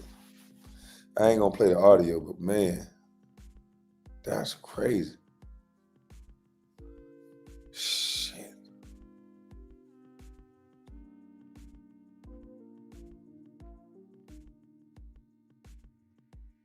Attack me just when it's unprovoked and just say, oh, you dumb, you're an idiot because you don't agree with me. I think he needs to be more professional as somebody who is his age and somebody who is trying to move forward the democratic message that he's paid to do. He should be in a way trying to figure out how he should convince me that he's right, not attacking me. And that just shows you when people say the word elder, he's not an elder. He's an elder. And why I have many elders, many I talked to today, who would never in their right mind be on their platform calling young people stupid and dumb because they're not agreeing with the elders or with their thoughts. He's just an old fool to me. That's an interesting point you make because it is kind of awkward, when the young men are showing more maturity than the older men. That's the part that bothers me. You and I talked today, and I told you I've seen Roland behave like a buffoon for many years. I saw the way he tried to bully King Randall when he did. But King Randall, he's a Marine. You can't bully him. And he's doing. King Randall's done more work by the age of 23, 24 than half these fools have done at the age of 50. And what I really don't understand, honestly, is this chaos that happens around election season where I know what you're fighting for. Because I mean, I'm a Chicago guy myself. I'm not born and raised, but I've been here since 2014, man. I see what you see. I see what's going on with how they're giving more money to immigrants than they're giving to black people. I've seen where when you did that stuff with Chase Bank, where they're redlining the black communities, not making loans and giving them access to money. You know, all this stuff that you and I mean, we see this, you know, and the fact that you're fighting for this and you got black people blocking you because they're trying to represent some bullshit on the Democratic plantation. That's really something to be outraged about. Like I respect you for not being angrier about it. I like the fact that you kind of brought the conversation forward, and I support that, man. You know, and you and I talked about this today. I told you about that crazy conversation that DL Hughley and I had. You know, I mean, DL getting on the phone, cussing me out, calling me names, and act like he gonna roll up and punch, like he really was physically threatening physical violence. And I'm like, first of all, I'm in the gym every day, so if you show, and I know karate, so you show up on me, you better bring your security because it's not going to end well for you. But then I'm like, why are we even having a conversation like this over some Democrat Republican crap? It's utterly insane. Go ahead. It's utterly insane that we can't have independent voices that speak for themselves without people being emotional about their party. I mean, that makes no sense. We black folks have been living projects. People talking about Project 2025. We've been living Project 16, 19 to 2024 because we have never moved to a decent level in America. And the fact that we literally have people who are so tied to the party that a Jamal Green can't, the fact that they vote because have been living being emotional about their party. I mean, that makes no sense. We black folks have been living projects. People talking about Project 2025. We've been living Project 16, 19 to 2024 because we have never. I like that wordplay on people worried about 2025, which Trump never said he endorses. It's not on his website. But when the mainstream media say anything, everybody just run with it. What about 2025? What do you know about it? What did you hear Trump say about it? Oh, well, they said. What did you hear Trump say about it? They said. It's always like that. So it's hard to talk to most people because they don't know shit. But Trump never endorsed 2025. But I like the way this brother didn't even defend Trump. He said, well, look, you've been in a project all your life. You've been in Project 1925. You've been in Project 2016, 2024. You've always been in the project. You love the projects. So what's the difference? Move to a decent level in America. And the fact that we literally have people who are so tied to the party that a Jamal Green can't criticize or say anything that he believes, that a Dr. Watkins can't say what he believes without them getting in their feelings and just spewing attacks, it's insane. If we don't have independent voices, we are already losing. This is what my mentor told me today, Mr. Pamon Rami. This is what he said. He said, if we have a time where people cannot speak the truth, we've already lost. If everybody was on the same page, then that's a problem. You have to have people that see things differently, to point things out that people can't see, that says, that criticize everyone in an independent fashion and not just leaning towards anyone. If you cannot have these type of voices, then we've already lost. So we gotta do better with allowing these DL. And he's 100% right. That diversity of thought is what they're afraid of. That's what you're supposed to have. They're going to make a whole race of people automatically agree with the same thing. That's the dumbest thing I ever heard. Everybody has to be a little bit different. That's why I don't get mad at people when they vote, whatever they vote. I just want to know if you can explain your position on why you're voting what you vote. And then at the end of the run, I want to be able to come back to you and say, did you get what you wanted for your vote? And don't be sensitive about it. Be able to articulate. Because people been voting the same way for years and they haven't been getting nothing out of it. And I guess they're okay with getting nothing. But I want $26 billion like the Asians got. How can Kamala not do nothing for black folks, but she did something for Asian people? $26 billion in 2023, $26.4 billion to be exact.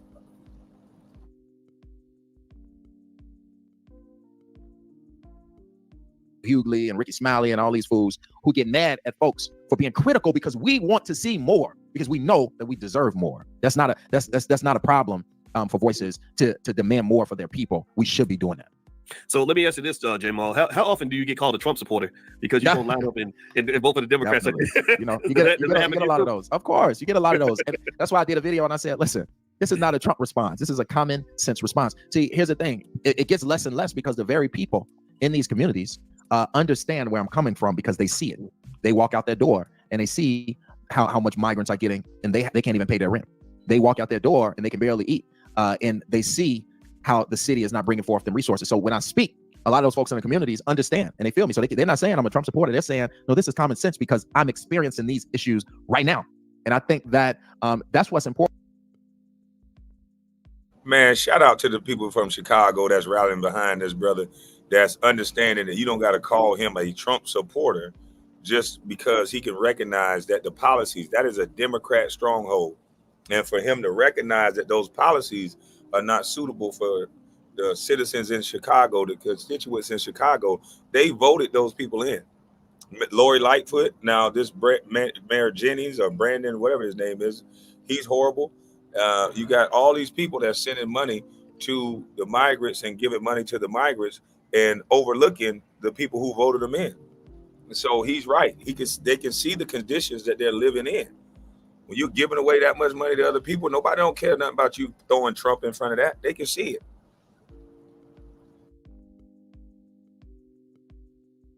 Important is speaking for the unheard, right? In my city, Dr. Watkins, people don't get have their voices heard because politicians don't come into these communities. The mayor and politicians don't come and listen to these people and understand what they're going through.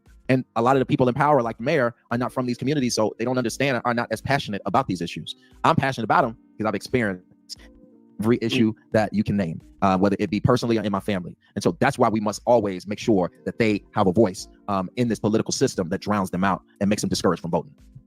Well, you know, let me somebody, Darren asked a really good question just now. He said, what's the difference? He said, you just called D.L. Hughley and Ricky Smiley fools, and Roland called you stupid. Make it make sense. Now, what I'm gonna give my response, and then I want you to respond, Jamal. So remember, he didn't go to Roland's page trying to pick a fight. He didn't go look for Roland. Roland sought him out. And then on top of that, again, Roland's the elder, right? So I've had times where young guys got mad at me about something, but I'm not going to go act like I'm 20-something years old. You know, it's my responsibility to set a different example. I've had people were asking me about this, man. They were like, so what would you do if somebody rolled up on you like that? I said, what are you talking about? That's happened to me many times. And I looked at man, and my belief is simple. There's nothing I believe you should ever say about somebody on social media that you could not say to their face, looking them right in the eye. So every single person I've ever, and I have people that, you know, that I don't get along with, you know, or who don't get along with me. I'm gonna put it because I don't keep it personal. But Umar Johnson, Kwame Brown, Roland Martin, a few guys that had issues with me. I specifically stated, I said, look, if you see me at a conference, come into a room with me, look me in the eye, and we're gonna talk about this. I'm okay with that. So the idea that Roland wouldn't, that he has a lot to say on Twitter, but then when you kind of approached him, his demeanor seemed to change. That was problematic. So I'll let you answer for yourself, Jamal. But you didn't go looking for Roland. You didn't start any of it. Correct. So one, I don't use my platform to engage in personal insults to anyone who disagrees with me. I believe in everyone having a voice. I believe that, you know, truly. And many people I disagree with, I listen to why they view things how they view things, just to understand, you know, whether they paid to do so or whether they were raised a certain way. Everyone has their own point of view, and I think we take these things too personal.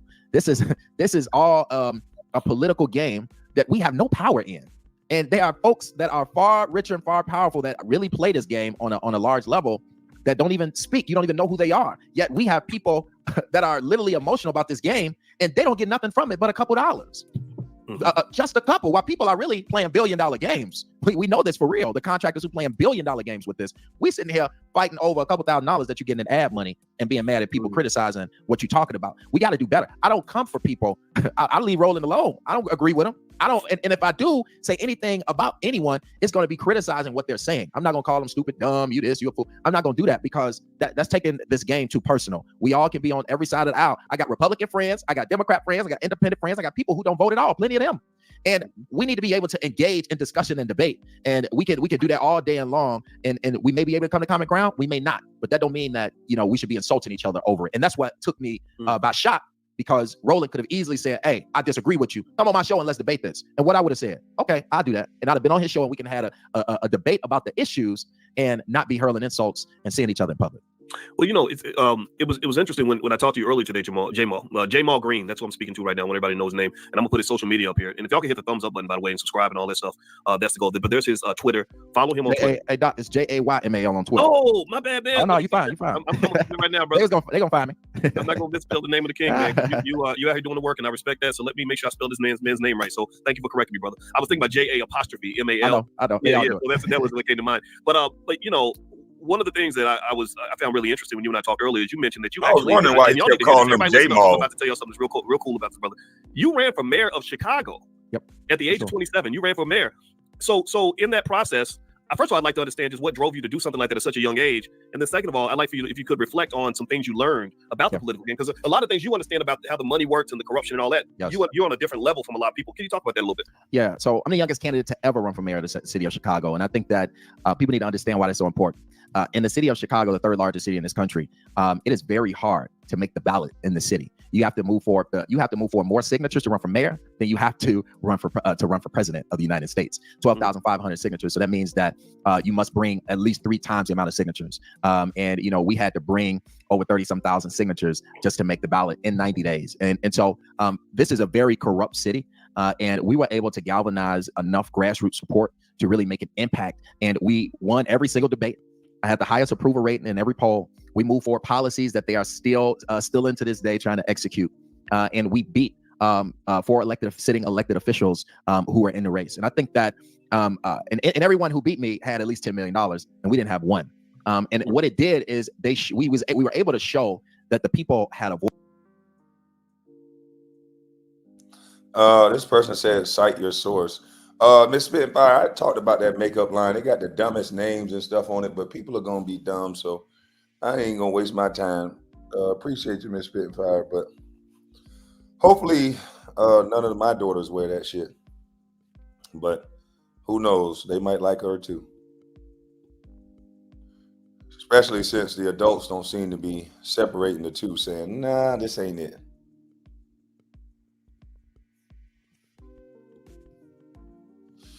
So the young man said, cite my source. Even though you could just do a simple Google search on YouTube, Google, this is everywhere. This is ABC7 right here. This is a beautiful young lady that's going at it. So let's see if Kamala gave $26.4 billion. Discussion specifically for Asian American business owners during her visit today. ABC7 News reporter Suzanne Vaughn talked to one owner about what small businesses need right now. Inside San Francisco's Golden Gate Fortune Cookie Factory, you'll see a lot of history. Fortune cookies are American product. It's a San Francisco invention. And a lot of freshly baked treats. We have to pull each cookie by hand. Owner Kevin Chan says it takes long hours and a lot of hard work to run a 6-year-old business. To save on labor costs, his mother, the woman in purple there, often helps out. The COVID emergency may be over in California, but Chan's business and many others in San Francisco's Chinatown are still hurting. That's what a few of them told Vice President Kamala Harris today. Chinatown community needs a lot of help. Chinatown actually got hit the most and recovered the latest. Chan told the VP. Now, how come when Kamala Harris come talk to black folks, she bring a rapper and she get an artist to twerk, but when she go to see the Asians, her people, she's worried about their businesses and she's worried about saving their businesses. So how come we get symbolism and we get that she's a black woman and we get, I'm not gonna do nothing for black people? Because remember, when they asked her, are you gonna do something specifically for black people? And black people, small businesses are struggling too. I had a restaurant that went out of business because of COVID. So why is it that when black folks ask for something, it's met with so much vitriol? It's met with, don't be lazy, don't be begging, don't be this. And these Asian people are telling Kamala, the vice president, and she's taking the time to listen.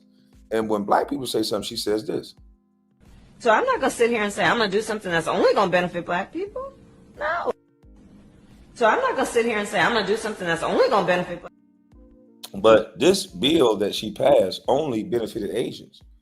So please explain to me why you don't want to do nothing that benefit black folks when you did something that directly affect Asians. Things that make you go, Thing to make you go, Because this is Asians. This is directly affecting Asians. And this lady right here is cuter than a son, bitch. I'm talking about, man, look at her. As an AAPI business owners, we struggle. So she was able to tell the AAPI business owners to meet with her, and they were able to tell her that they are struggling and they need what? Financing, funding. Struggle real hard. I said the same thing, beautiful lady. Things that make you go, Why is she taking the time to listen to the Asians cry and complain? You know, when we say we want something, it's we crying and complaining. Yeah, we crying every time we want something. We crying, we complaining. We don't want to pull ourselves up by the bootstrap. We lazy. We just don't want to work hard. We not the people of the old generation. We just some sorry some bitches. But then she go to them, the APL, and say, what do y'all need from us? How can we help you? And here's what happens.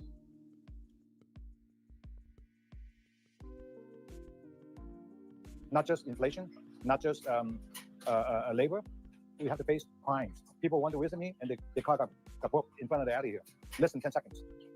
Do you think the visitor will come back in? Before the pandemic, business owner Kevin Chan would often stay open until 9 o'clock on a Friday night, but now he often closes early because people just aren't coming after dark anymore. Chan told VP Harris what they need and what they're hoping for. We need money because to pay the labor, because the inflation, the material inflation costs. As for what we need money because to pay the labor, because the inflation. It's what they need and what they're hoping for. We need money because to pay the labor, because the inflation. We need money. We need money because of the inflation, because of what they caused. And guess what she did? She gave them the money they asked for. But when Trump sit down with black business owners, they trash the black business owners. Make it make sense, championship round. You sit down with a president, which you're supposed to do, one who will listen, because Biden said you ain't black if you don't vote for me. So he don't got to listen to you because he don't give a damn about your business, because allegedly the Bidens was getting millions of dollars from all these foreign entities. And we'll talk about that on my main channel because we're going hard today. But we got Kamala Harris got a stronghold on the black vote. We got black folks that do not want to come off this idiotic mindset that if he do something for black people, he only doing it to get our vote. Fucking duh. Why would you give your vote for free? Like, it don't make no sense. You better do something to get my vote. I'm gonna make a shirt. You better do something to get my vote. I might make another shirt for people who like to curse. You better do something to get my fucking vote.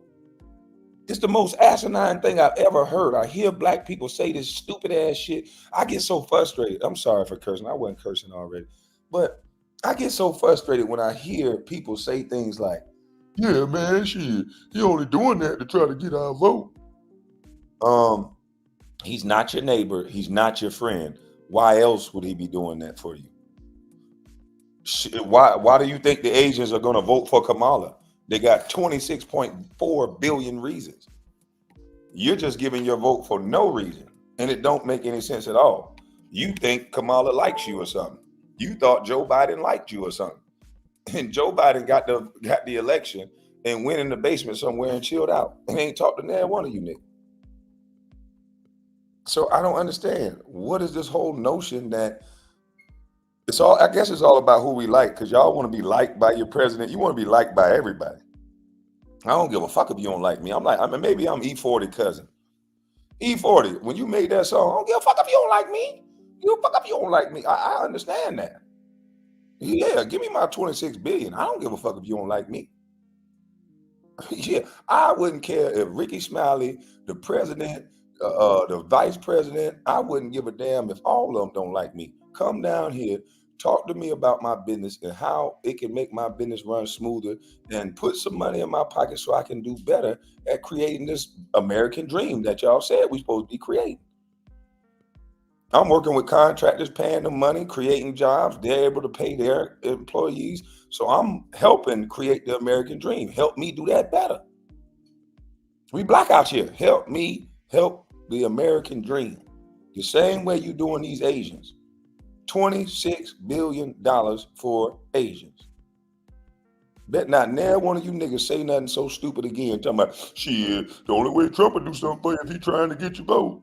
So you mean to tell me you one of them free slave ass niggas, huh? You one of them free slave niggas that you just give your vote up for nothing.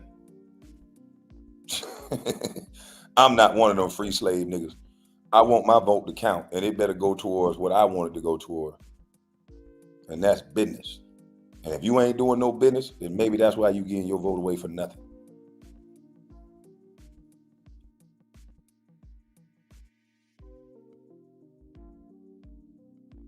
The material inflation costs. As for what the VP and the Biden administration are offering, Chan likes what he hears. She offers a lot of resources for us to apply. All I need is stabilize, get more food. So she's offering resources. I just blocked B from my account because we ain't here talking about no goddamn P. Diddy. So I don't know why you over here texting what you think P. Diddy did. We ain't talking about P. Diddy. So go somewhere else with that type of talk.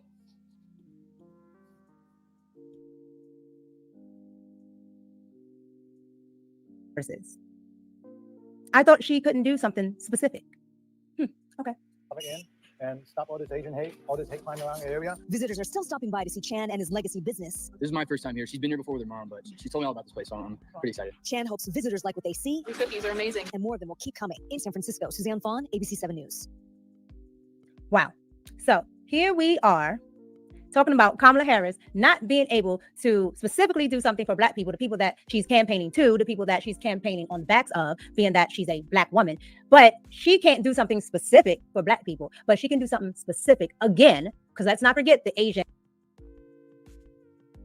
You asking for me to do something for Black people? You asking me? So I'm not gonna sit here and say I'm gonna do something that's only gonna benefit Black people. No. So I'm not gonna sit here and say I'm gonna do something that's only gonna benefit Black. Ma'am, you must ain't hear what Steve Harvey said. Ma'am, you can't just go out here and run on no things that do something just for Black people. No, you got to understand the game. Yeah, can't nobody run with no Black agenda and get elected. Can't nobody. You can run with an Asian agenda and give them 26.4 billion and then you will get elected. Yeah, that's the only way. You got to run with an Asian or a white or a woman agenda. Do not do nothing for Blacks. Give them symbolism. Give them hope. Give them a token. Give them a statue. But do not give them niggas no opportunity to make no money. We got to lock these niggas up. And we got to keep these women twerking and keep them in disarray with no man and keep these kids out here shooting. Turn their girls into whores. Make them twerk. Don't give them no money.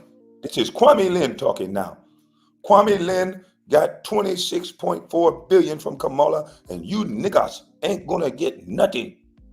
I make cookie every day. You make nothing. The reason why you make nothing, because we get the money. You guys don't want no money, don't need money. When you get money, you're gonna spend with us anyway. I told Kamala, give you niggas money. You do nothing but spend anyway. So, but right now, all money go to Asians. You nigga want nothing. We already paid out money to your favorite celebrity to keep you dumb. You get nothing, celebrity get money. We paid celebrity, your token nigga, money. You're not gonna get 26 billion. We probably paid out maybe 30 million to you nigga celebrities. We gave 30 million to nigga celebrities. They make the rest of you nigga dumb. You nigga follow. We don't follow. We group up, we tell what we want, we get what we want. We got Asian hate crime bill because we not nigga. We got $26 billion because we not nigga. Because we stick together. You nigga always fight. No stick together. You nigga fight. We fight too, but at some point we come together, we get the money. You nigga fight. No come together, just fight. Always want to be the main token nigga.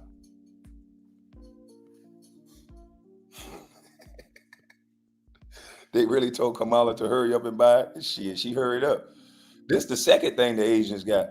The Asians got a hate crime bill, which you fuck around and slap an Asian right now. Your ass might get 15 years for Asian hate.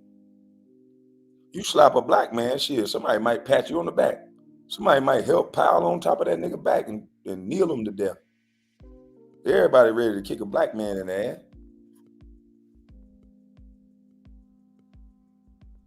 They got an Asian hate crime bill. Y'all know what that means, right? If you get convicted of a hate crime, there's mandatory minimums that come with that. That's a long time. The LGBT for a long time was the only one that had that hate crime bill. You did something to one of their members, your ass going away a long time. That's why they run around here stomping around this bitch like the way they do. They can slap the fuck out of you. You slap them back. They might say, oh, it's because of hate. No, it's because that motherfucker slapped me first.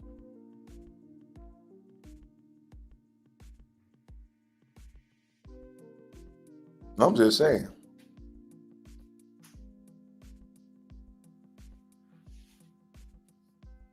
In Oakland, we got Asian mayor. Yeah, everybody gonna be on top of us.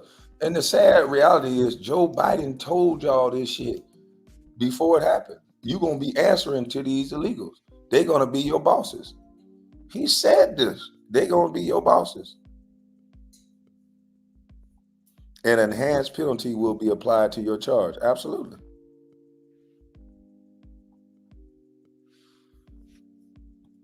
They are planning to blame straight black men if she loses. No, they need to blame her stupid ass policy that's talking about giving people money for liabilities that they can't afford. Even the smart white people that was with her, when they heard that policy, I guarantee you she lost a lot of those white supporters. They're like, wait a minute now. I know goddamn well you ain't say you finna give people $25,000 to go buy a home. Like what? How the fuck is that gonna help the economy? It's gonna be very short-lived.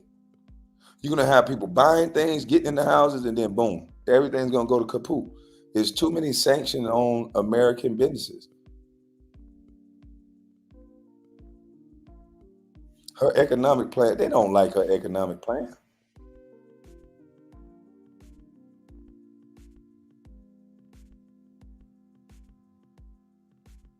KB, notice nobody said God or thank you, Jesus, for us being here. These far left lustful demons.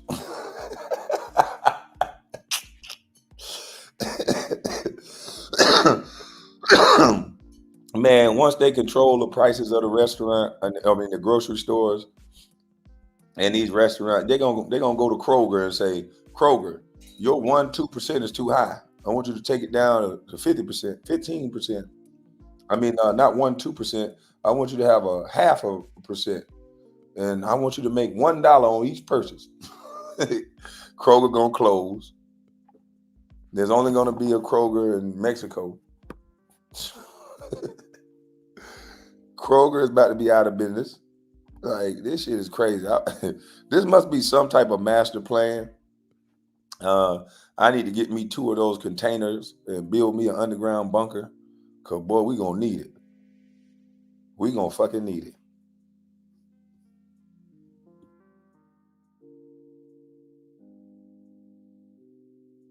Crime bill.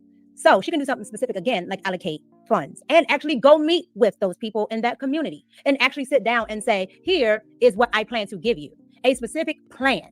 She hasn't given Black people funding. She hasn't given funding for community-based items. She only has given funding for Asian American communities. And not that Asian American communities should not get funding, but to specifically say on a Black program that you cannot give funding specifically for Black people and you give it to Asians, lets me know that that is the community that she identifies with because she is Asian American. And as she should, because she is Asian American. I just want our community to take notice that this is the leadership that you're voting for. Absolutely. She's an Asian American. So that's why she took up for Asian Americans.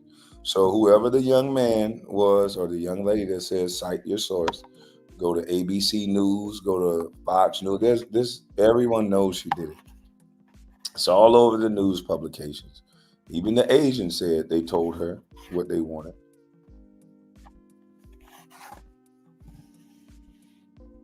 Yeah, I'm gonna have to get me an underground bunker because I think it's going down. I'm gonna have to get a nice one. I was gonna sell my house in Atlanta, but I don't know. Maybe I'll just fortify that house.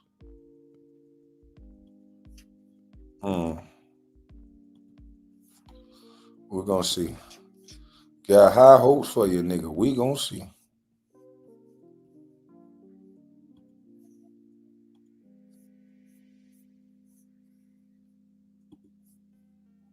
Voice. And while it may be discouraging to a lot of the communities who didn't vote, that I didn't win, that I'm most popular in, they understand the impact that was made and the revolution and the uprising that's starting to happen. I ran for mayor because there is no voice for the unheard in our city. This is a corrupt city. This is if you know, Chicago was a mob ran city for many years. This is not a city where a person that comes from where I come from can be mayor of it. And the only Black mayor, real Black mayor that we had, true Black mayor that we had was here in Washington, who we all know there was suspicion around his death. And now the last 2 mayors, Lori was from Ohio, and Brandon is from Elgin.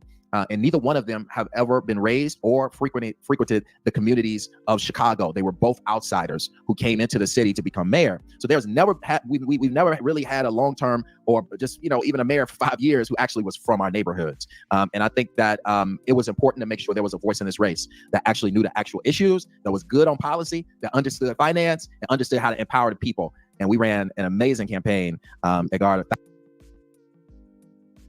Why is that though? Like the mayor in my hometown actually went to school in my hometown. He went to high school in my hometown. And we all know him. He runs up the street. He still jogs up the street. So I don't understand why would they elect a mayor that's not from Chicago and expect that mayor, just because they're black, to have your best interests in mind. They don't know you. They're not concerned about you. They can go back to wherever they're from and walk amongst their community with no problem, especially if they're not from Chicago. Like, come on now.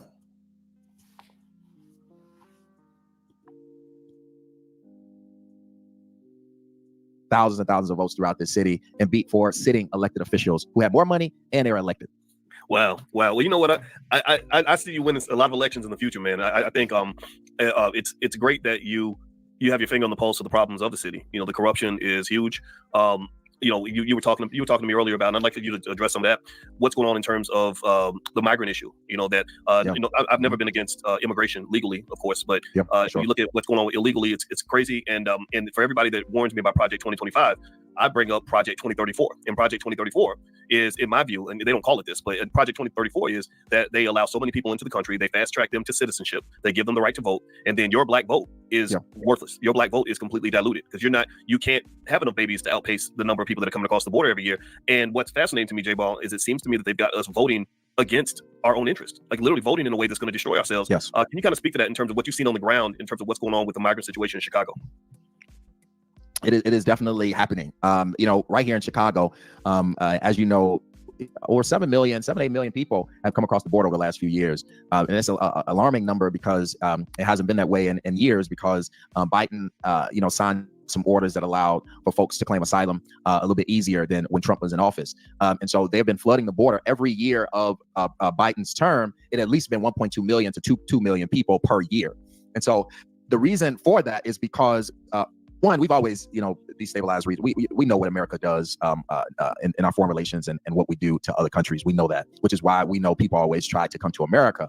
But what has happened is a lot of folks have taken advantage of the asylum-seeking orders.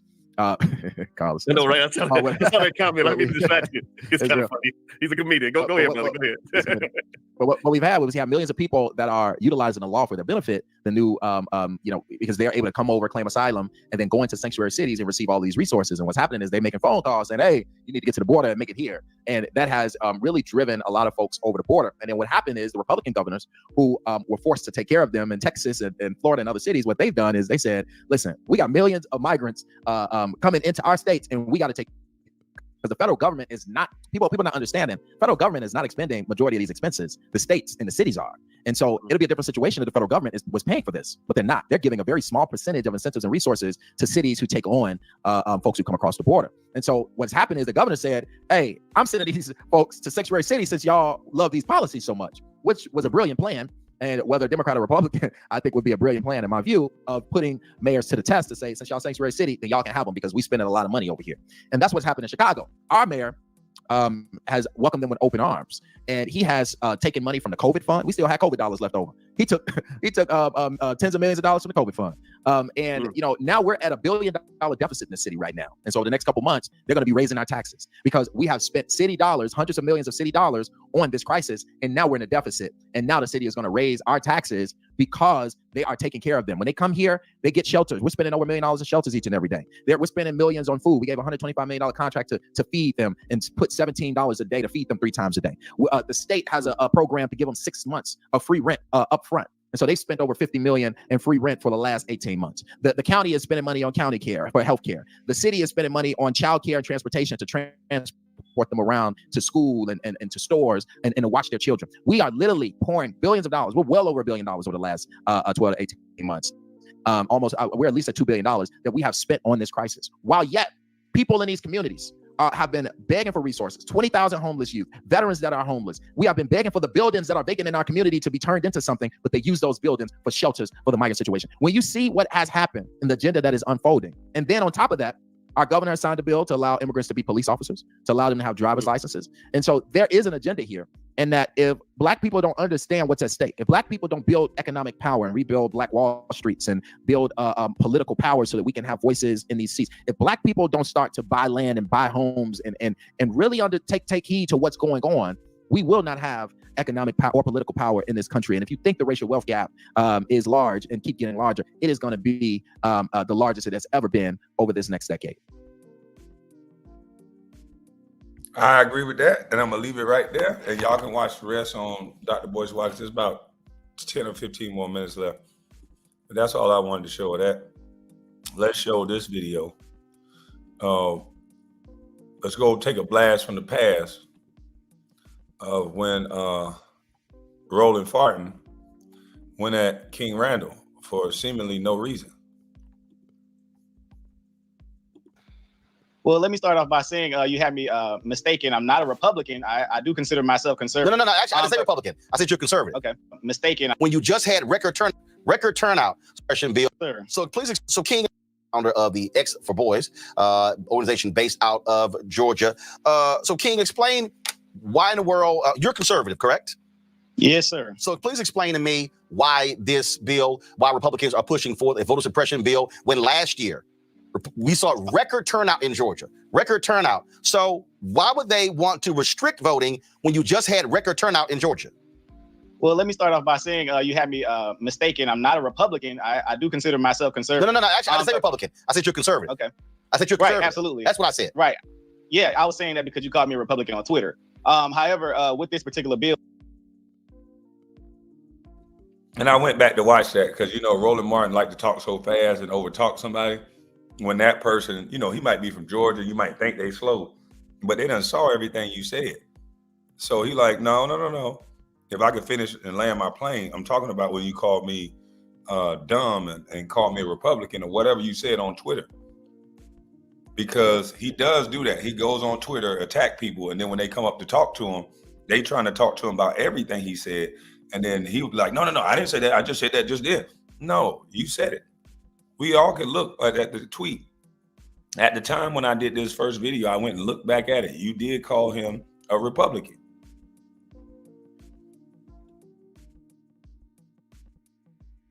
I don't consider voting my particular fight. I do consider voting an asset to us and maybe something we can use as a tactic to help. But as far as us pushing voting all the way out, like voting is going to be some systemic change for the Black community, to me is not the way to go. If you look at the human anatomy of the body has as many different parts. And I do respect you guys' fight, in regards to voting, but I don't consider myself fighting for the right to vote that much. Do you not vote? We haven't got anything. Do you not vote? Government.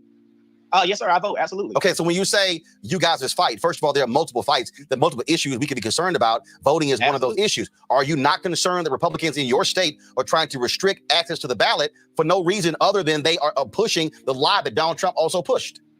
Right. Absolutely. I understand exactly what you're saying. However, again, that's not my fight. I believe. No. I asked you a question. The question is this here. Do you believe Republicans in your state are wrong to be pushing this voter suppression bill? Can you give me the list of things that's all on the bill? Because I know you said the voter ID. Well, no. Here's a perfect example. This particular bill right here gets rid of no excuse absentee balloting. Republicans in Georgia passed no excuse absentee balloting 15 years ago, thinking it was going to help them. They're angry because you had people who voted for Joe Biden and Kamala Harris, and also John Ossoff and Raphael Warnock won. So they're changing the law because they're angry they lost at the ballot box. But for 14 years, it was fine until last year. Is that, again, do you consider that to be egregious on the part of Georgia Republicans? Why would they change the law because they lost? How about making a better argument for the voters? I agree with you. I do. I agree. Now, to remind you, y'all, this is the first time King Randall came on the scene. And this man didn't ask King Randall about him, his organization, or nothing. He called this man up here to berate him about his stance. And then he's going to ask him about his organization later. But this doesn't help King Randall. The people who support Roland Farton is not going to support King Randall. Even though this is a person that you probably should support because he's out helping and changing young black boys' lives in real life, though. But no, don't support him. Support the guy that's telling all of you to go vote for the party that give everything to Asian, Indians, and illegals, and Ukraine, and everybody overseas can get help, support, and money. All we get is prison, women to twerk, and niggas to go to jail. That's it. Agree with you. I'm not against you there. I definitely think that is an issue that I believe you guys could fight. But that again, voting is not my issue to fight. I believe. So what's your issue to fight? My issue, I fight for young black men before they die. And that's what I do in my organization. I do teach them to vote, but I don't tell them that voting is. Woo! That man said a cold bar. He said, I fight for black men before they die. And that's what's important. A lot of people miss that part. The only black man the Democrats seem to love, Roland Martin and all these people seem to love, is a dead black man.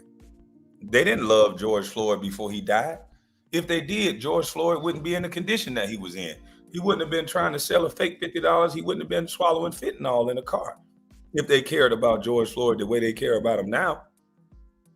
This same man was robbing and shooting pregnant or robbing pregnant women and all these things. If they loved him, he wouldn't have been living in the conditions that he was living in. Now he's memorialized and people love him. Should he have died in that way? No. But they don't love him. They never loved this black man. They don't love no black man. When black men need help, there's no programs to help black boys that are tweeners that don't want to be thugs. You help him after he go to jail. You help him after he committed a felony. You want to get him in your little program so you can get a tax break.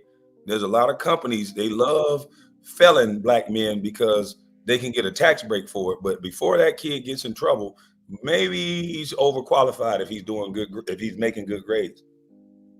It's everything to kick a black man in the ass. A black man got to watch out for everything and everybody. You get a girl pregnant, his money is on the line.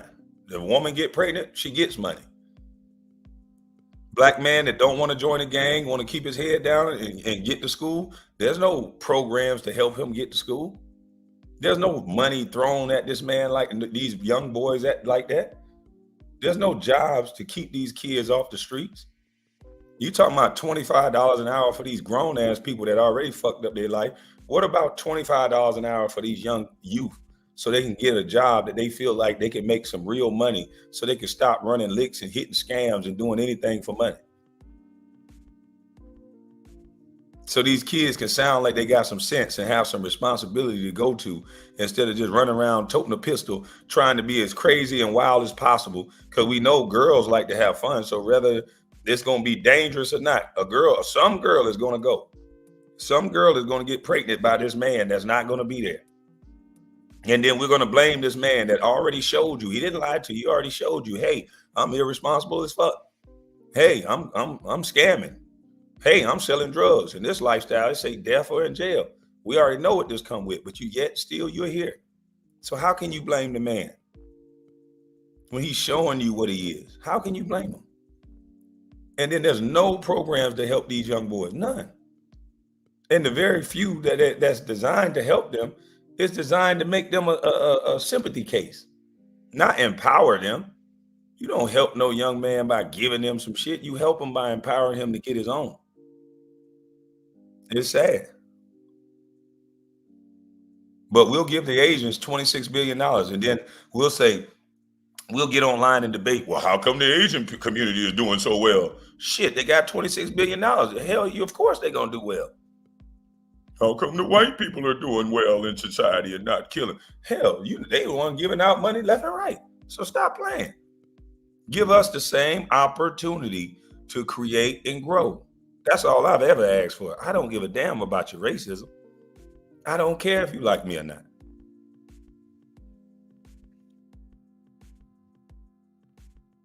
Going to be the be all end all. No one says the be all the end all, but it's a part of it. But you guys promote voting like it's just going to change like the systemic outlook of the black community. That's not where it's at. We have to get out and go do for self in our own communities. So define do for self.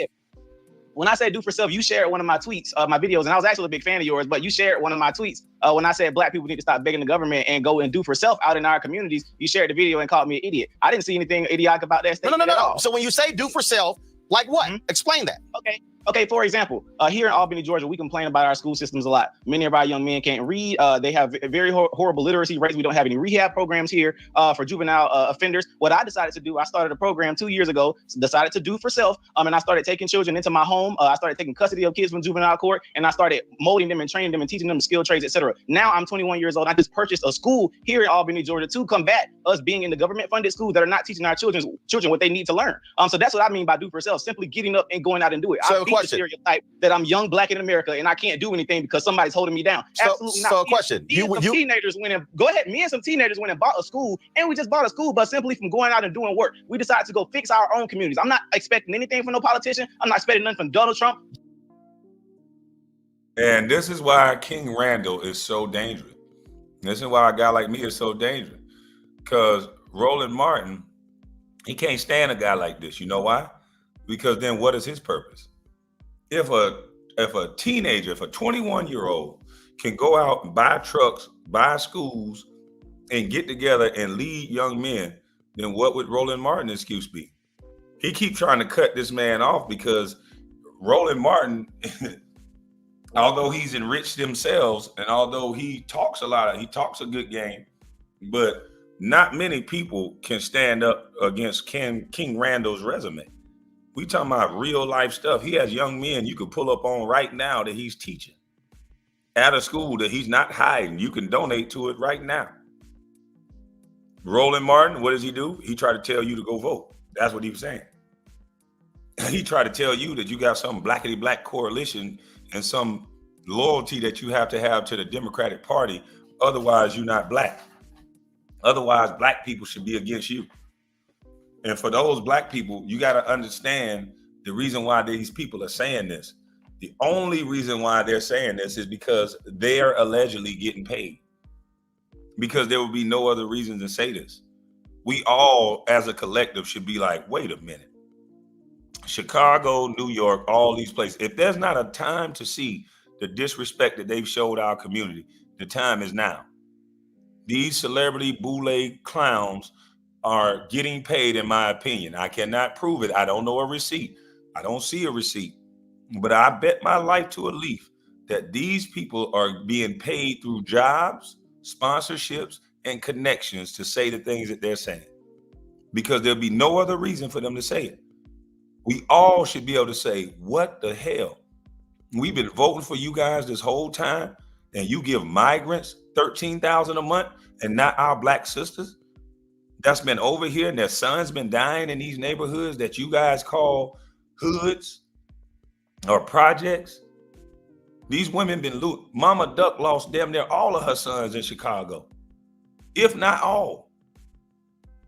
Imagine if Mama Duck had $13,000 in food stamps and $4,000 in cash that she could move to a better environment. What if these black women that's devoting their life to the Democratic Party, what if they was given, shouldn't these black women that always vote and elect these people in, shouldn't they be getting the most money out of everybody in society?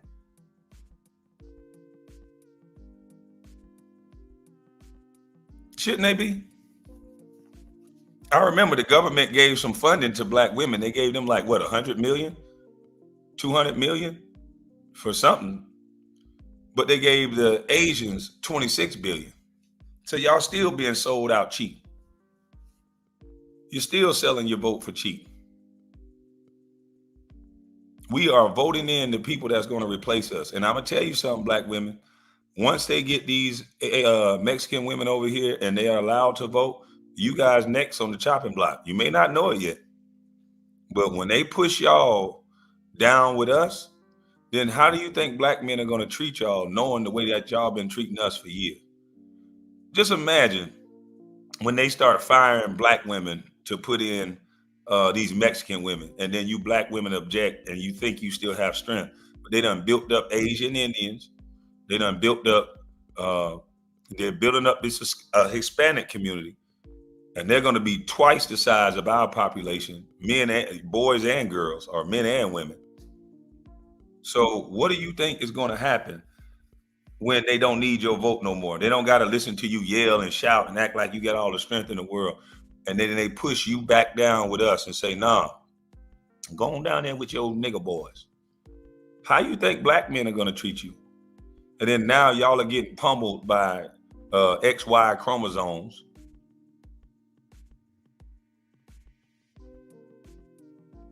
How do you think men are going to treat you then? It's going to be survival of the fittest.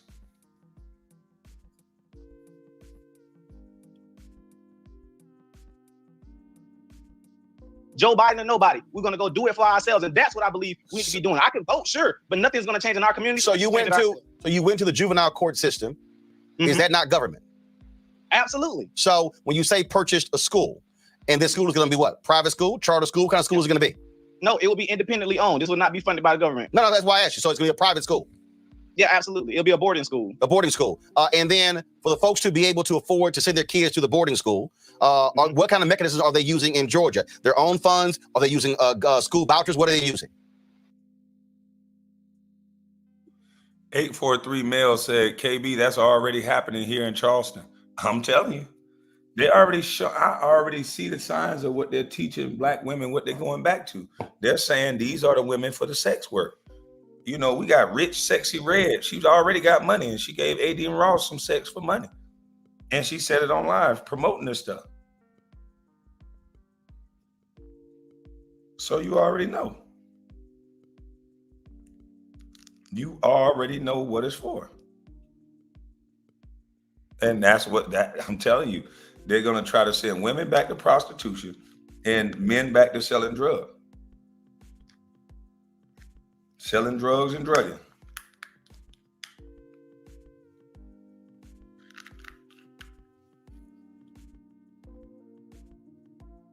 I can't hear you say that again for me. I said, what mechanism are they using to send their kids there to pay for the school? Their own money, or are they utilizing vouchers from the Georgia government?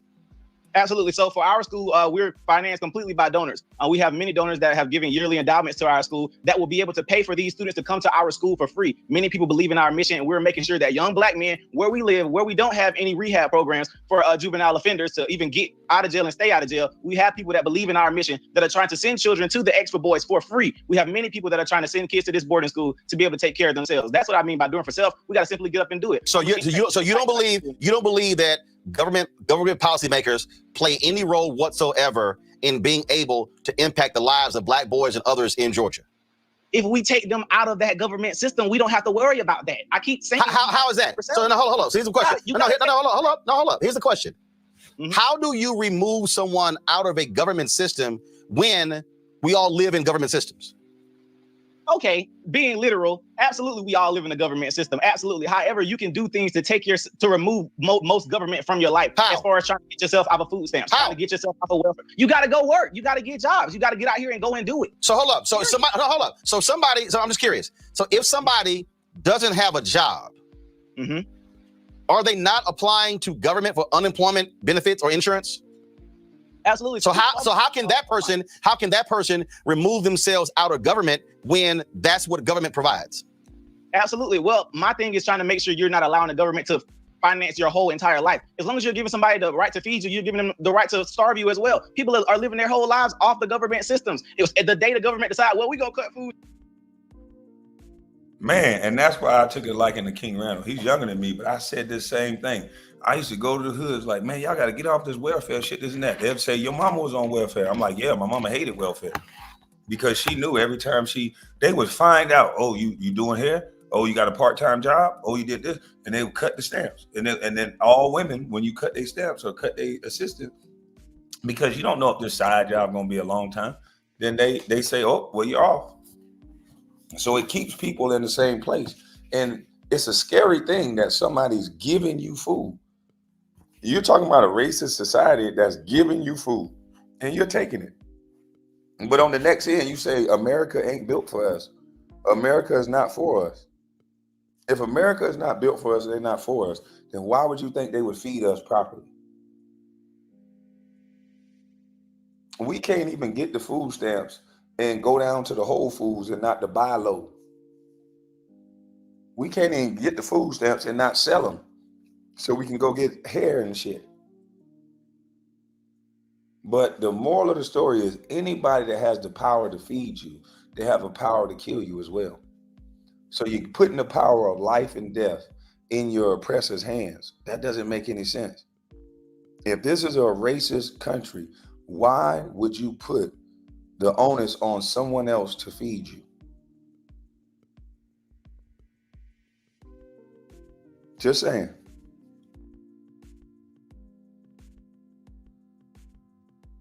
The government to finance your whole life. That person, how can that person remove themselves out of government when that's what government provides? Absolutely. Well, my thing is trying to make sure you're not allowing the government to finance your whole entire life. As long as you're giving somebody the right to feed you, you're giving them the right to starve you as well. People are living their whole lives off the government systems. It was the day the government decide, well, we're gonna cut food stamps, we're gonna cut this and cut that. What we gonna do? We have people out here living off those systems. So I believe we in teaching our people how to go survive without the. And that right there is the reason why they want a dumbed down society. They control you. That's why Joe Biden can say something as arrogant as, if you ain't black, if you don't vote for us. Because they're like, nigga, we already take care of y'all. They look at us as our little side toys that they're ours. You know, we own them. We gave them welfare. They grew up in our hoods that we gave them. The ones that didn't kill each other and made it out, we still gonna have them in disarray because so many people that they know are in disarray, and they're gonna look to them to take care of them, not us. I'm just saying, this is wild that you want to give somebody the right to feed you. I know generations after generations of people that their kids grew up on welfare. The grandmama was on welfare, the daughters was on welfare, their daughters was on welfare, their sons had babies by women and they got on welfare. It's a whole lineage and a bunch of people, and they think, well, since the Democrats gave us this, even though it's keeping the cycle of their prisons full and it's keeping the morgues full, they think the Democratic Party is doing this out of love. If you notice, the people who work and get their own bag and all that, they're very specific with where they move. They don't move certain places where it's high crime. They're not moving someplace where the schools are bad. They're gonna move in a place where they can thrive and grow and build. So this is crazy. Government. That's my biggest. But again, though, you keep saying. I'm trying to understand. You keep saying how to survive without the government. You act as if a young black boy who comes into your program will not interface with government in any way. They will interface with government still driving down the street. They will interface with government trying to get a driver's license. They will interface with government trying to get a voter ID. They will interface with government trying to apply for financial aid to go to college. So they're going to interface with government in many ways. The point I'm saying is, doesn't it make sense that black folks should be engaged in a political process to where we are impacting policy that also impacts us? Or are you saying that doesn't matter at all? I only believe that we should breed politicians in our community that we raise ourselves. People that are funded by white Democrats, white Republicans alike. If you were funded by anybody white, I don't believe you have the best interest of our community at all. I don't care who you are. Whether you be Raphael Warnock, John Ossoff, Kelly Left. Woo! That man said, if you funded by white, I don't think you have the best interest in mind for our community. I don't care who you are. That's a cold bar, but I don't know if I necessarily agree with that. There's white people who fought alongside black people during slavery, and those people really didn't believe in enslaving people. Do I think all white people believe in enslaving black people? No. And there's some white people growing up in this generation, this new generation. They don't see black, white, and all that. They don't care nothing about that. And so I do think that there's some white people that just give out the goodness of their heart, so that. And some may do it from guilt, but I think some people give out of the goodness of their heart as they want to see people with a fair opportunity. And you got to know that there's some white people like that. So you can't paint the picture with a broad brush and say, if you got some money for some white people to do a good thing for black folks, and I don't think that you have best interest in mind. I don't agree with that. And that's the only thing I don't agree with. But everything else, he's spot on.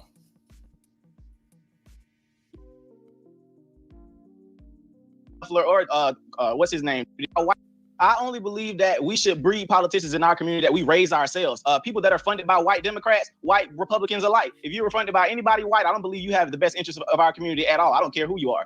Whether you be Raphael Warnock, John Ossoff, Kelly Loeffler, or what's his name? The other guy that was running. I don't care who you are. You don't have the best interest of Black community at heart because we are not funding their campaigns fully. I believe that we have to raise our own politicians, which is what we're trying to do in our program. We are going to put them in government. Some of them want to go run for positions, but we know we bred them in our communities. But wait, hold on. See, not nothing white Democrats that came and gave us and spent millions of dollars on all these ads and got folks all riled up about these guys for you to come keep Black people remain a Democrat party and a Republican party side chick. They only come to the Black community when they want our vote to get off and then disappear. We don't never see them again. But here's the thing that's again is interesting. You just offer contradiction. You first say you want to remove people from government, but then you say you're raising them to run. So which one is it?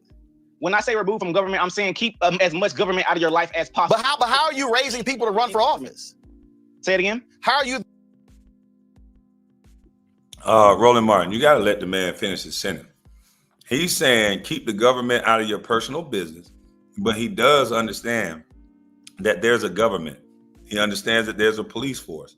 So with that being said, it's better to raise your own up. So they're the ones that's policing the community.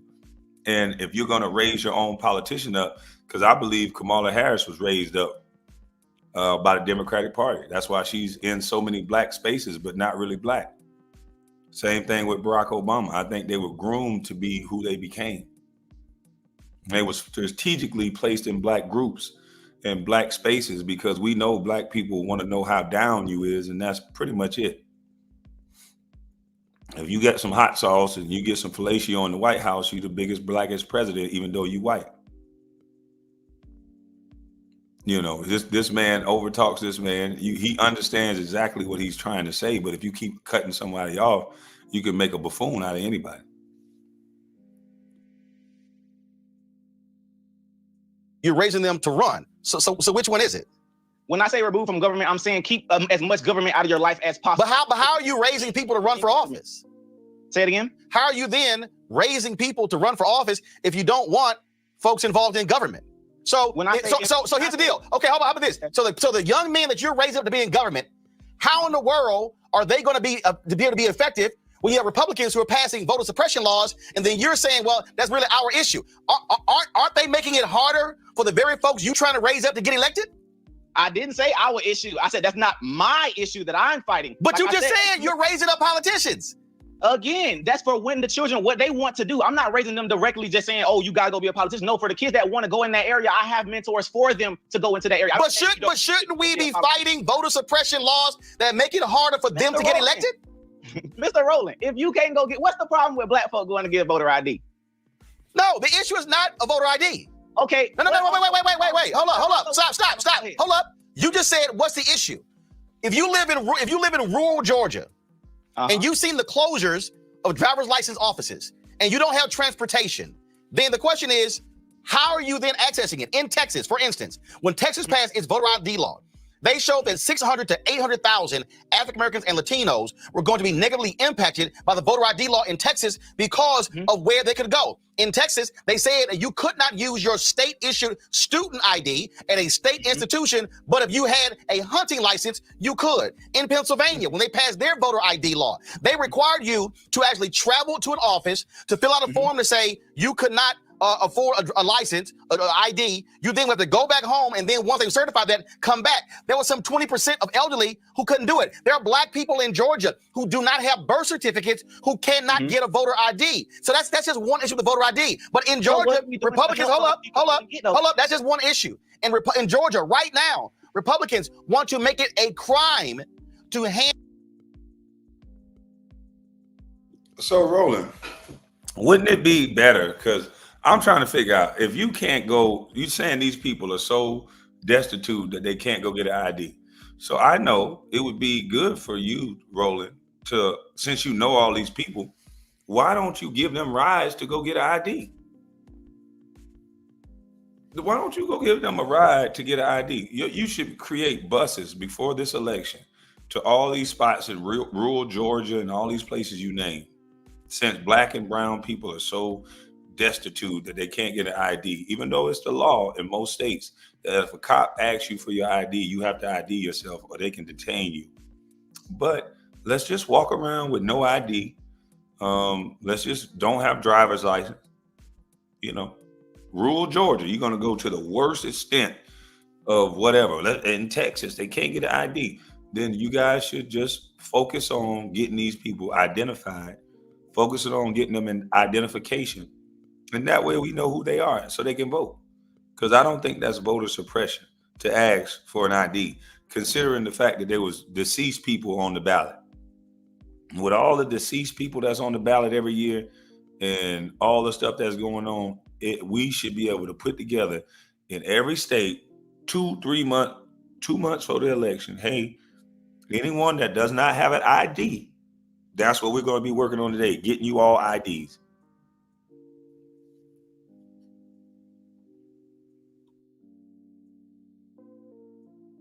Hand out water and food if folks are waiting in line to vote. Does that make sense? That's just one issue. In Georgia right now, Republicans want to make it a crime to hand out water and food if folks are waiting in line to vote. Yeah, because it could be a bribe. Yeah, you could be bribing these people. Just like with the NCAA, I couldn't even get a pizza. I couldn't even get a free pizza from the cafeteria because it would look like a bribe. Maybe I like the pizza so much I want to go to that school. Yeah, maybe we'd like the chicken so much that you guys gonna hand out free chicken. You know, you might hand out them free Popeyes chicken sandwiches and say, hey, vote for this person. And a motherfucker might have been starving and say, and vote. You never know. But what the hell does that got to do with voting? How is that voter suppression? Because nobody want to give you water and chicken or water and food. Bring your own damn water and food in the line. See, they always want to give something out for free. But they don't never want to give us $26 billion, though. Yeah, they always want to give us welfare and a little food. Give us $26 billion.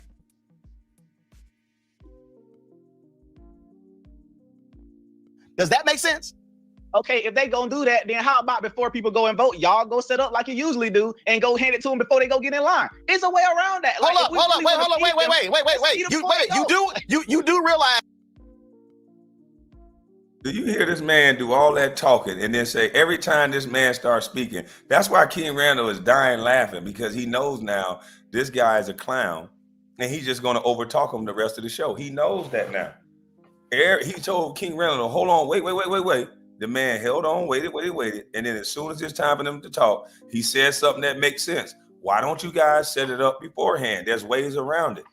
Instead of bitching, moaning, and complaining about every single thing, why don't you just say, we're going to set up the tables, and before y'all get in line, since we care so much about y'all eating and drinking to vote, then pass by this table before you get in line, and you can keep your food in line. Like, what is so hard about that?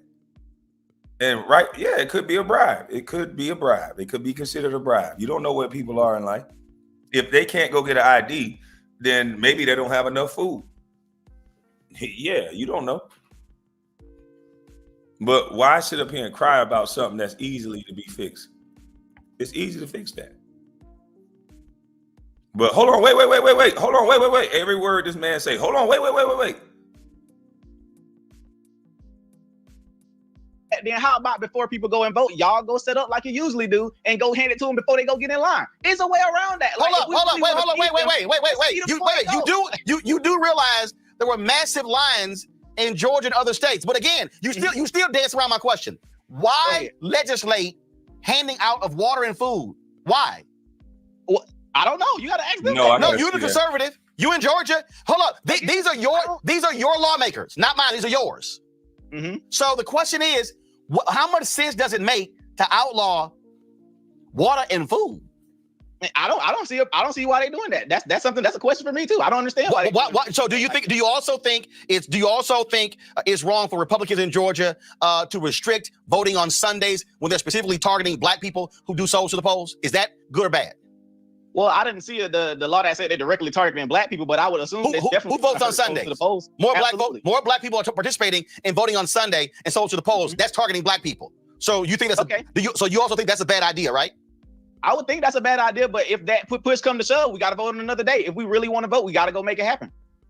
push come to shove, what about ballot drop boxes? So for instance, they're going to require them to be located inside of early voting locations, which means that you can only drop off your ballot when the voting location is open. If it's closed at 6 and you get off work, you can't drop it off, as opposed to right now, it's 24 hours. If you could just come by like a mailbox, drop it off. Good or bad?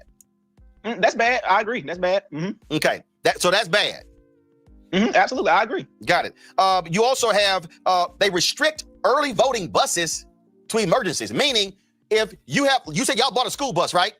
Yeah, absolutely. That means if you decided to say, hey, we're going to provide a public service to the people in Albany and drive them to the polls, this law says you can't do that. That's a problem. So for the things I mentioned is a problem. Okay, all right. Do you also think it's a problem? It says bans outside funding of elections from nonprofit organizations. So you have governmental entities who say, hey, we can't afford X number of workers. You got nonprofits out there, nonpartisan, where people actually fund staff and things along those lines. Republicans in your state say, oh, we're going to outlaw that too. Okay. Good or bad? That's a problem. All right. So disqualifies provisional ballots cast in the wrong precinct. So let's say you weren't aware they switched the precinct and you actually voted in that precinct. This law says, sorry, forget about it. It gets thrown out. I mean, I wouldn't say that's good or bad. It's something you got to pay attention to. Yeah, but you got to pay attention to. Okay, got it. Yeah. They set a deadline to request absentee ballots 11 days before election day. Why? I mean, like, what's the big deal? You got to ask your lawmakers. No, they're actually passing it, but you're a resident of the state. Aren't you concerned about the laws that these folks are passing that are going to have an impact on the people there in Albany, Georgia? Absolutely. However, that's not my fight. We have people fighting for that, but I'm not fighting for that. I mean, you're not fighting for it. Do you care? Okay. Do you care? Yeah, I care, but I know I got people like you and other people around here fighting for our right to do that. But the body has many different parts. That's not my fight. Gotcha. So if you're trying to move folks to change things, they're in Albany, and this is one of those things that is a part of our process, is a part of way of life, meaning you can be out there, you can have your own business, you can do for self, you can have an urban farm, you can do all those sort of different things. But if Republican lawmakers in Georgia are making it difficult for you as a citizen to be able to participate in the electoral process, should that not be contested? Should that not be fought? Yes or no? I believe it should be fought. If we do find issue and fault with that, I definitely believe we should stand up and go fight for that. The people who do fight for that, but that's not something I fight for. Again, that's just not my fight. I know we have people here that are doing that and that are fighting for different injustices, but that's not my area of injustice. So you has different parts. You talked about getting donations from various people. Do you think it's a part of your fight if African-American businesses are not getting their fair share of city, county, and state contracts? Because if Black businesses are able to actually get their fair share of taxpayer dollars with contracts, they actually can create and grow businesses and build capacity to help fund initiatives like yours. So does that matter? Hey, Roland, it's interesting that you said that, brother, because that's exactly what Kamala just did for the Asians. Oh my God, Roland, let's go back and hear what you just said. Because does it matter to you? Because Kamala says she ain't going to do nothing for us, but she just did something for the Asians, sir. So let's hear that again. Are doing that and that are fighting for different injustices, but that's not my area of injustice. You talked about getting donations from various people. Do you think it's a part of your fight if African-American businesses are not getting their fair share of city, county, and state contracts? Because if Black businesses are able to actually get their fair share of taxpayer dollars with contracts, they actually can create and grow businesses and build capacity to help fund initiatives like yours. So does. Wow, it's interesting that he says that now, but you had Steve Harvey say that you can't have no Black agenda. You can't do nothing for Black people. But then now Roland Martin is going to say exactly what I've been saying. So why did you call that other brother stupid? Roland Martin, you know you just put your foot in your mouth, right? You called Jamal Green stupid because he said he wanted money for his community. They're giving the money away for the Asians. The same thing he's upset about, you just asked King Randall about, sir. Did you not notice that? The same thing that you're mad at this young man in Chicago for pointing out the fact that Kamala Harris has done nothing for the Black community and that you know that she gave away $26 billion to the Asians. So this is not going to age well for you, Roland. Why are you not on your platform right now saying, I had a conversation with King Randall, and I was asking King Randall way back when is he going to fight for rights and fight for black businesses getting the government contracts? And I just realized Kamala Harris gave away $26.4 billion to the Asian American community. Now, that's going to disqualify her from becoming the president, because at least Trump sat down and tried to listen to Ice Cube. He came up with a platinum plan trying to infuse money into the black community. And what did they make black people say? Oh, well, he's just doing that to try to get your vote. So how can this stand now? How can these people not see this? How can Luke sound like he gonna whoop niggas ass by Monday? Luke says, shit, I'm gonna tell y'all something. And I got a lot of respect for Luke. I'm like, damn, this nigga sound like he finna start whipping on niggas, man. Yeah, I'm gonna give y'all one more chance. This nigga literally leaned over and said, I'm gonna give y'all one more chance. I'm gonna give y'all one more chance to come back. Come back where? Nigga, come back where?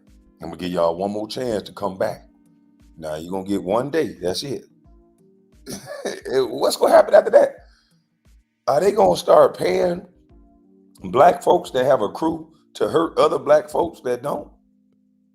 Are they gonna start paying these rappers and real niggas to beat up black citizens? That's crazy. That's scary, man. We all better hurry up and vote, man. Luke gonna beat the shit out of us.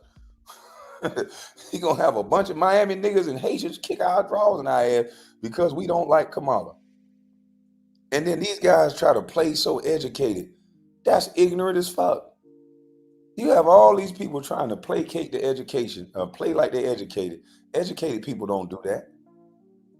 Educated people don't slave catch for the white boy. I told y'all a long time ago, we got niggas are the new slave catchers. I said that. It hurts your feelings because it's the people that you like. It's Plies. A nigga that said he pussy ass cracker give a nigga 100 years. Now he up there caping for a motherfucker that gave an Asian $26 billion. Big forehead motherfucker, you need to keep a hat on, Plies, because you don't make no damn sense now. I like your little jokes. I like your little skits, but y'all niggas tripping. Y'all niggas tripping. You made all these blackity black songs and got everybody thinking you street when we know you a college nigga. We know you a college grad. We know you smart. You smart enough to keep niggas dumb. I know that.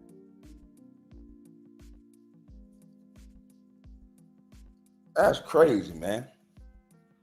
We got all these dudes sound like they finna whip niggas because Steve Harvey. Oh man, y'all niggas. Then you got Ricky Smiley. Unfollow them. Unfollow them. Nigga, what if we all unfollow y'all? We the reason why y'all bread get buttered, nigga. I think all them black women should tune out from your show, Ricky Smiley, since you don't never tell the truth.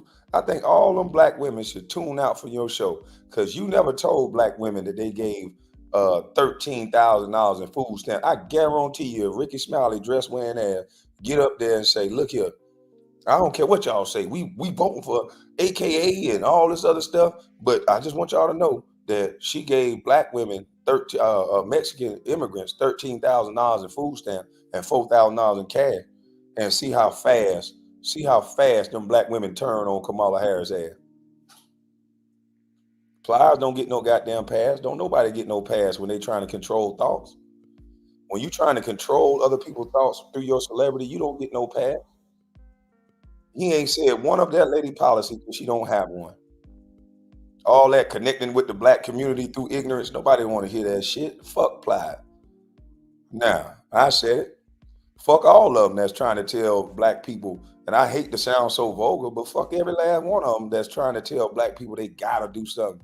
Luke, I didn't like the way that sounded. I had a lot of respect for you, but fuck what you talking about too. You're not gonna tell me what I gotta do. You're not gonna give me an ultimatum. You got one day. The hell y'all think this is? This is goddamn America. People have a right to do what the hell they want to do. You ain't telling no white people they better vote for goddamn Kamala. But y'all the nigga controllers, huh? A bunch of Avengers, the nigga controllers.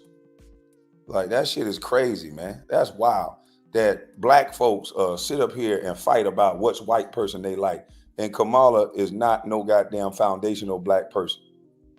She is not FBA. So I don't want to hear about she black. She's an Asian. She gave Asian $26 billion. What does she do black besides go to a black school? White people go to black schools. There's white people that go to HBCUs. Are they black all of a sudden? Man, he down. He black. He went to a HBCU. So?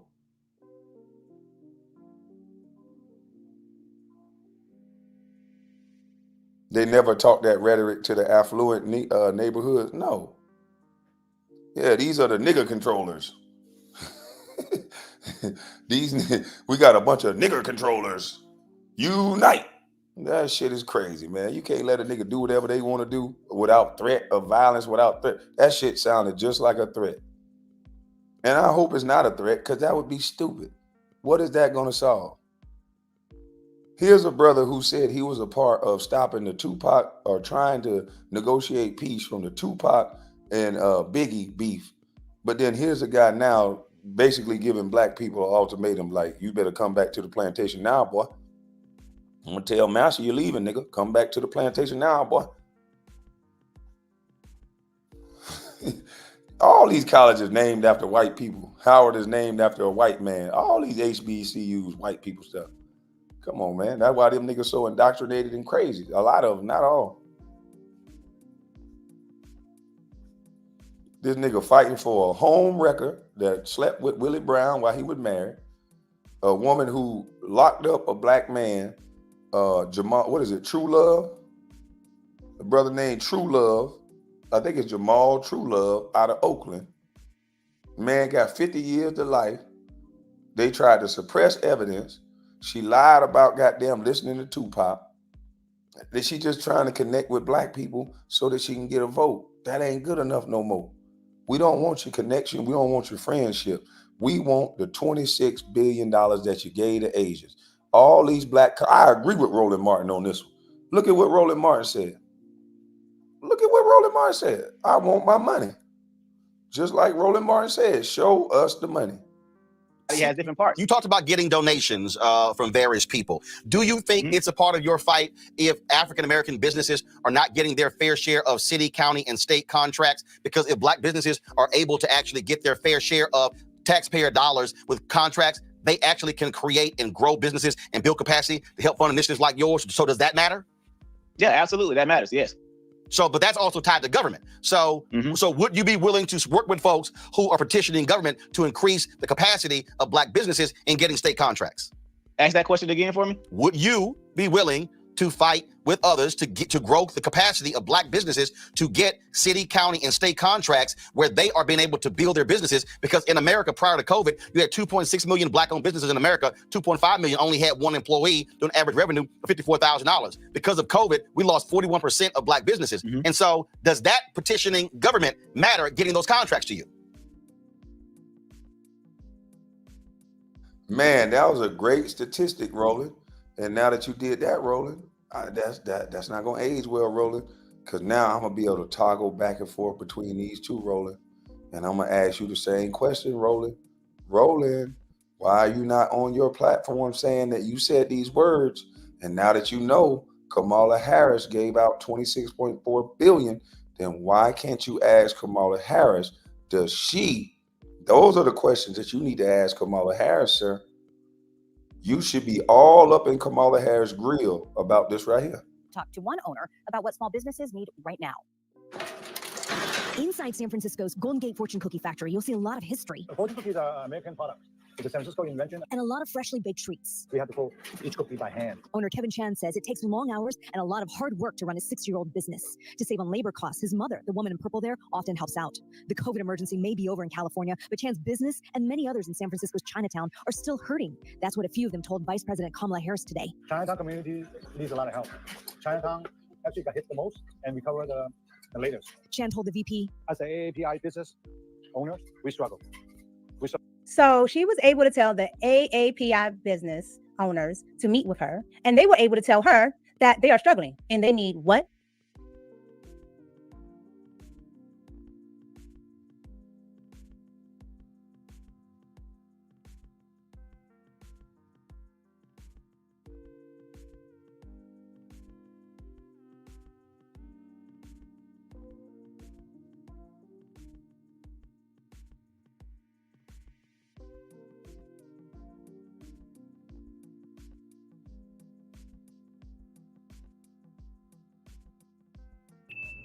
of the questions that the Black community has is Senator Harris.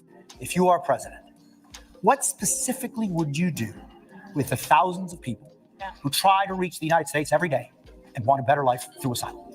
Immediately on January 20th of 2021, I will, first of all, we cannot forget our DACA recipients, so I'm going to start there. I will immediately, by executive action, reinstate DACA status and DACA protection to those young people.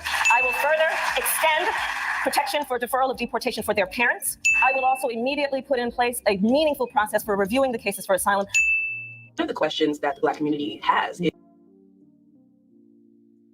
So on day one, her focus is on the border and people that's coming across the border, giving them asylum. Day one, giving people asylum. Nothing for the American people day one. Nothing for the people that's voting for the people for the asylum.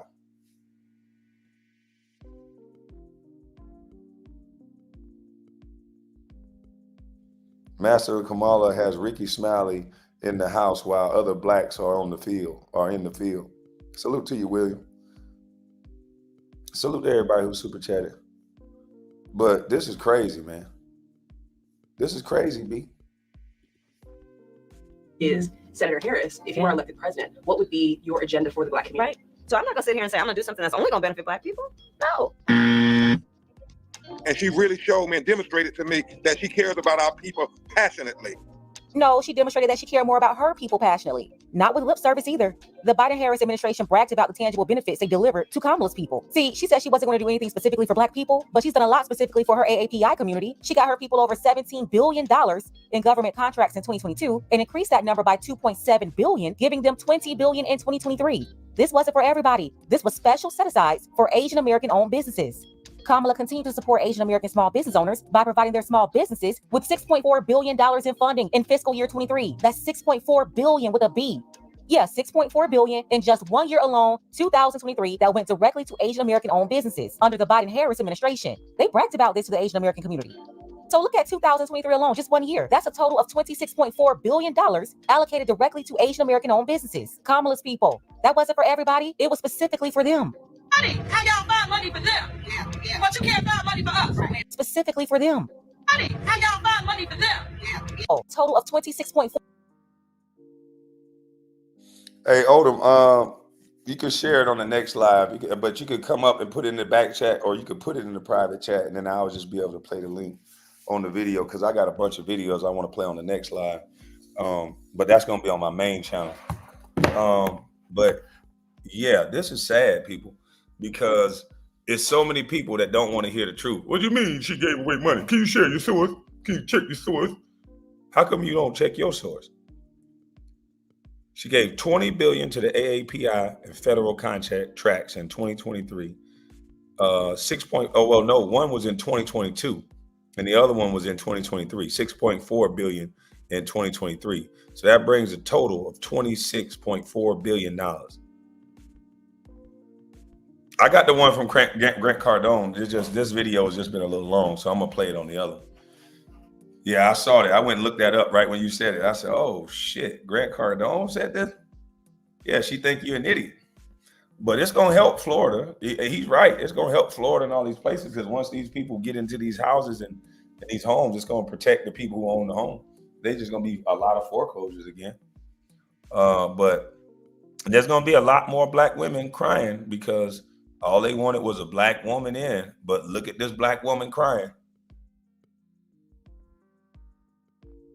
$4 billion allocated directly to Asian American owned businesses. Kamala's people. That wasn't for everybody. It was specifically for them. Money. How y'all find money for them? Yeah. But you can't find money for us. Do you all realize that CTU has it in their contract that is up for negotiations this year, where they're going to be giving more money to migrants than they're going to be giving to support our teachers? In what world is that okay? You want to give migrant kids $2,000 a month for a stipend in your contract? What about the rest of the kids who are hungry and suffering here in Chicago? Do you not think that it's just migrant kids? What about the rest of the kids that's hungry and starving in Chicago? They don't care about that. Can't stand activists like Roland Martin. They demonize and disrespect the people they claim to be for just because they have a different opinion. And yeah, that's what's pissing me off about these celebrities and these people, because some of these people could be dangerous. The people around them that could be dangerous. So You want to come out and disrespect people that don't agree with you. And then when those people come back and say they think that's fucked up and that you're a fucked up individual now, you want to get mad at those people. And now you got black on blacks fighting each other like always. Because one person says something about another one and the other person is too emotional to accept it. Nobody's going for that no more. You're going to have to find another way. Nobody's going for you telling them what to do. You don't got a right to tell nobody nothing. Especially not in today's environment where we still begging and we still shouting we should overcome and we still singing hands up, don't shoot. How do you have the audacity to tell somebody what to do as if you got it figured out? You're not helping nobody pay for their gas. You're not helping nobody pay for their cheese and milk and things they can't afford. So stop dissing people because you don't know somebody's walk of life. And it's always the people who well off. You don't know what these people got going on. Shannon Sharp came out, I'll pay $20 for gas. Can you imagine somebody who's making $20 an hour do an hour's worth of work? And now that whole hour is only worth a gallon of gas. And for these elitists and these people like Shannon Sharp now, because, you know, he's Shay Shay. He's not the boy from the farm, the guy who lived in an outhouse, who should understand that we both Georgia boys and he should have some connection. But sometimes when those people come from that poverty-stricken area, the only thing they're trying to do is not go back. And sometimes they'll compromise themselves not to go back. Because $20 a gallon for gas would destroy majority of America. But because these people are in their position, they'll say things like that. That's one. He said $20 per gallon. He said, I'll pay $20 per gallon. Imagine going to a pump and the sign says $20 and it's just for 1 gallon. And you put a gallon of gas in your car. My truck can hold like, I forgot how many gallons of gas, but it's a lot. I'm pretty sure it's over 20 something gallons of gas. Okay. So $20 a gallon. Nigga, I wouldn't be able to go to the corner store in my big ass truck. Yeah, Shannon said that. Shannon Sharp said that himself. He said, I'll pay $20 a gallon for a gas. Everybody be riding a bike. Hell, you won't be able to fly nowhere. You won't be able to travel nowhere. Shannon Sharp will be able to, but he don't know his views gonna go down because people ain't gonna be having time to look at this nigga. People gonna be having to work. He got a 36 gallon tank. Yeah. Your truck hold 23 to 28. I'm gonna go check that out. Matter of fact, let me see how much Big Wiley hold. How many gallons of gas does a 2024 GMC Denali Ultimate hold?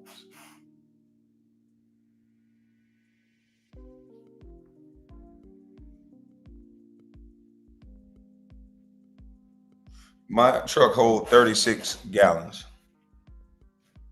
Yeah, 36. I got a 36 gallon tank. God damn. 20 by 36. Let's see.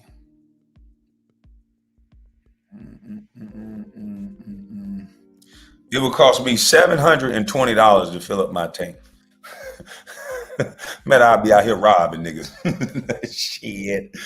And as much as I drive, I had to pay $720 to fill up my tank every time. And this nigga Shannon Sharp said he'll pay that. A Denali Ultimate. It's a diesel. Man, look at here. $720 for a full tank in this month. See what I mean by these people just say things and they be like, man, where you from? Like, where you niggas been? Are you niggas just hanging around people that just eat caviar and cheesesteak and scones all day? Are you not from the real world? Are you not around niggas that be up under the tree sometime? Are you not around regular people ever?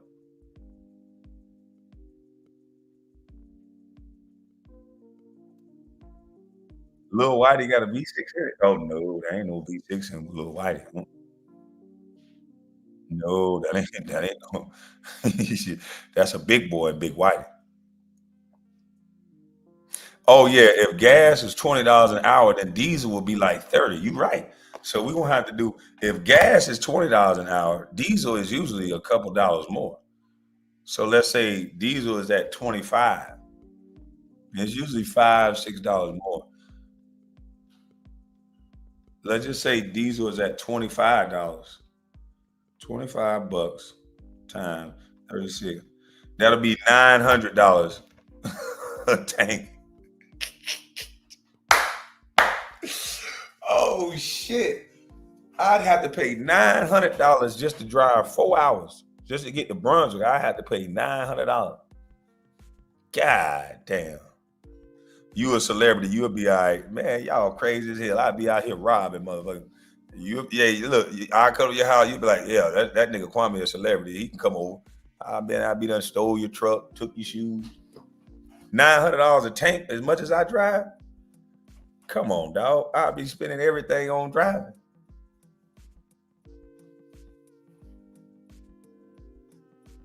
Nigga D said I would be running straight state to state like Forrest Gump.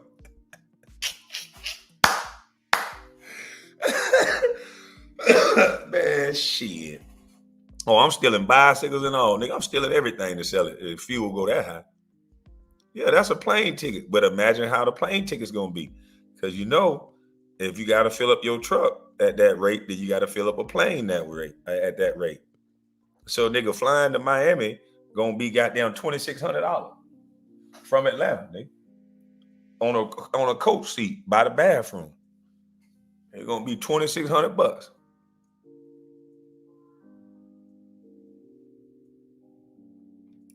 Yeah, KB, pick me up on the way to the robbery. Hell no. You might be one of the real niggas that offer me so I don't tell on your ass. I ain't never been in no trouble. So if we get caught, I might have to tell on me a nigga. So I'm gonna go by myself so I don't tell on nobody. I have to go do my time on my own. I'm going to get me a nigga, boy.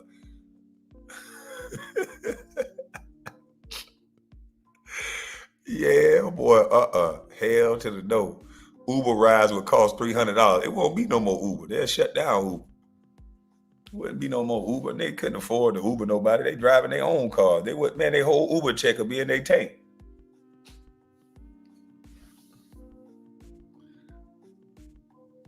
Nigga said, notice I said, pick me up. Shit, I'm out of gas. Hey, you on the way to the robbery, you run out of gas. You need a nigga to come pick you up, take you back home. I was about to rob that nigga, boy, but I ran out of gas on the way over there. Man, I was about to spend a block on them food. Ran out of motherfucking gas, dog. I'll be selling gas in the street. And nigga run up on you, shut up, nigga. Give me some of that gas before I throw a match at your ass, nigga. You better give me some gas, I'm gonna throw this match at you. Nigga, it's gonna go to savage, boy. I'm trying to tell you, I'm finna look like a real nigga then. I'm gonna paint my face up, get tattoos on my eyes. It's time to get real now, boy. Yeah, I'm walking up on niggas with a machete. You pull out that goddamn hammer, I'm gonna chop your arm off. Ha! Put that shit down. And it's on. They talking about everybody riding horses and bikes. Shit, the horse, man, a nigga better not catch you on a horse. The nigga gonna be so hungry, they gonna blow your ass off that horse, and that horse gonna be over top of a fire pit.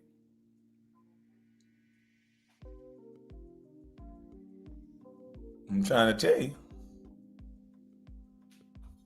That horse gonna be on top of the fire pit with the way these restaurants closing. The dude was breaking down the price of avocados, the price of food. I'm like, damn. I'm trying to tell you, it's gonna be on. Y'all keep voting this identity politics shit. I just hope I can get somewhere high and far away, boy. I see why all them jokers moving to Montana and staying away from Negroes. I really do. A lot of people are moving to farms to Montana, but I don't think they move far enough. Because wherever there's resources, people gonna go. So don't think just because you went to Montana that people ain't gonna try to come to.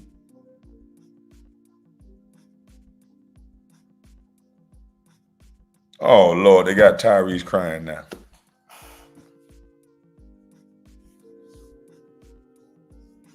Oh, hold on. Odom Speak say, KB, almost all food and things bought in stores are transported. Those goods would have to increase in price by the amount of gas increase. That's 5 times increase. Oh yeah. So that exactly. That's why the restaurant owner was talking about the essential things that you need to run a restaurant, which is avocado and things of that nature.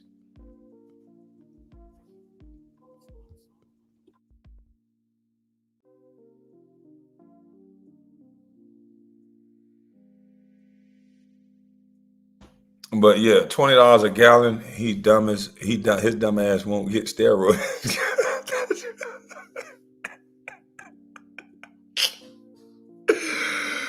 Oh shit! Nah, he got them new contract. Yeah, he can afford to pay $20 a gallon.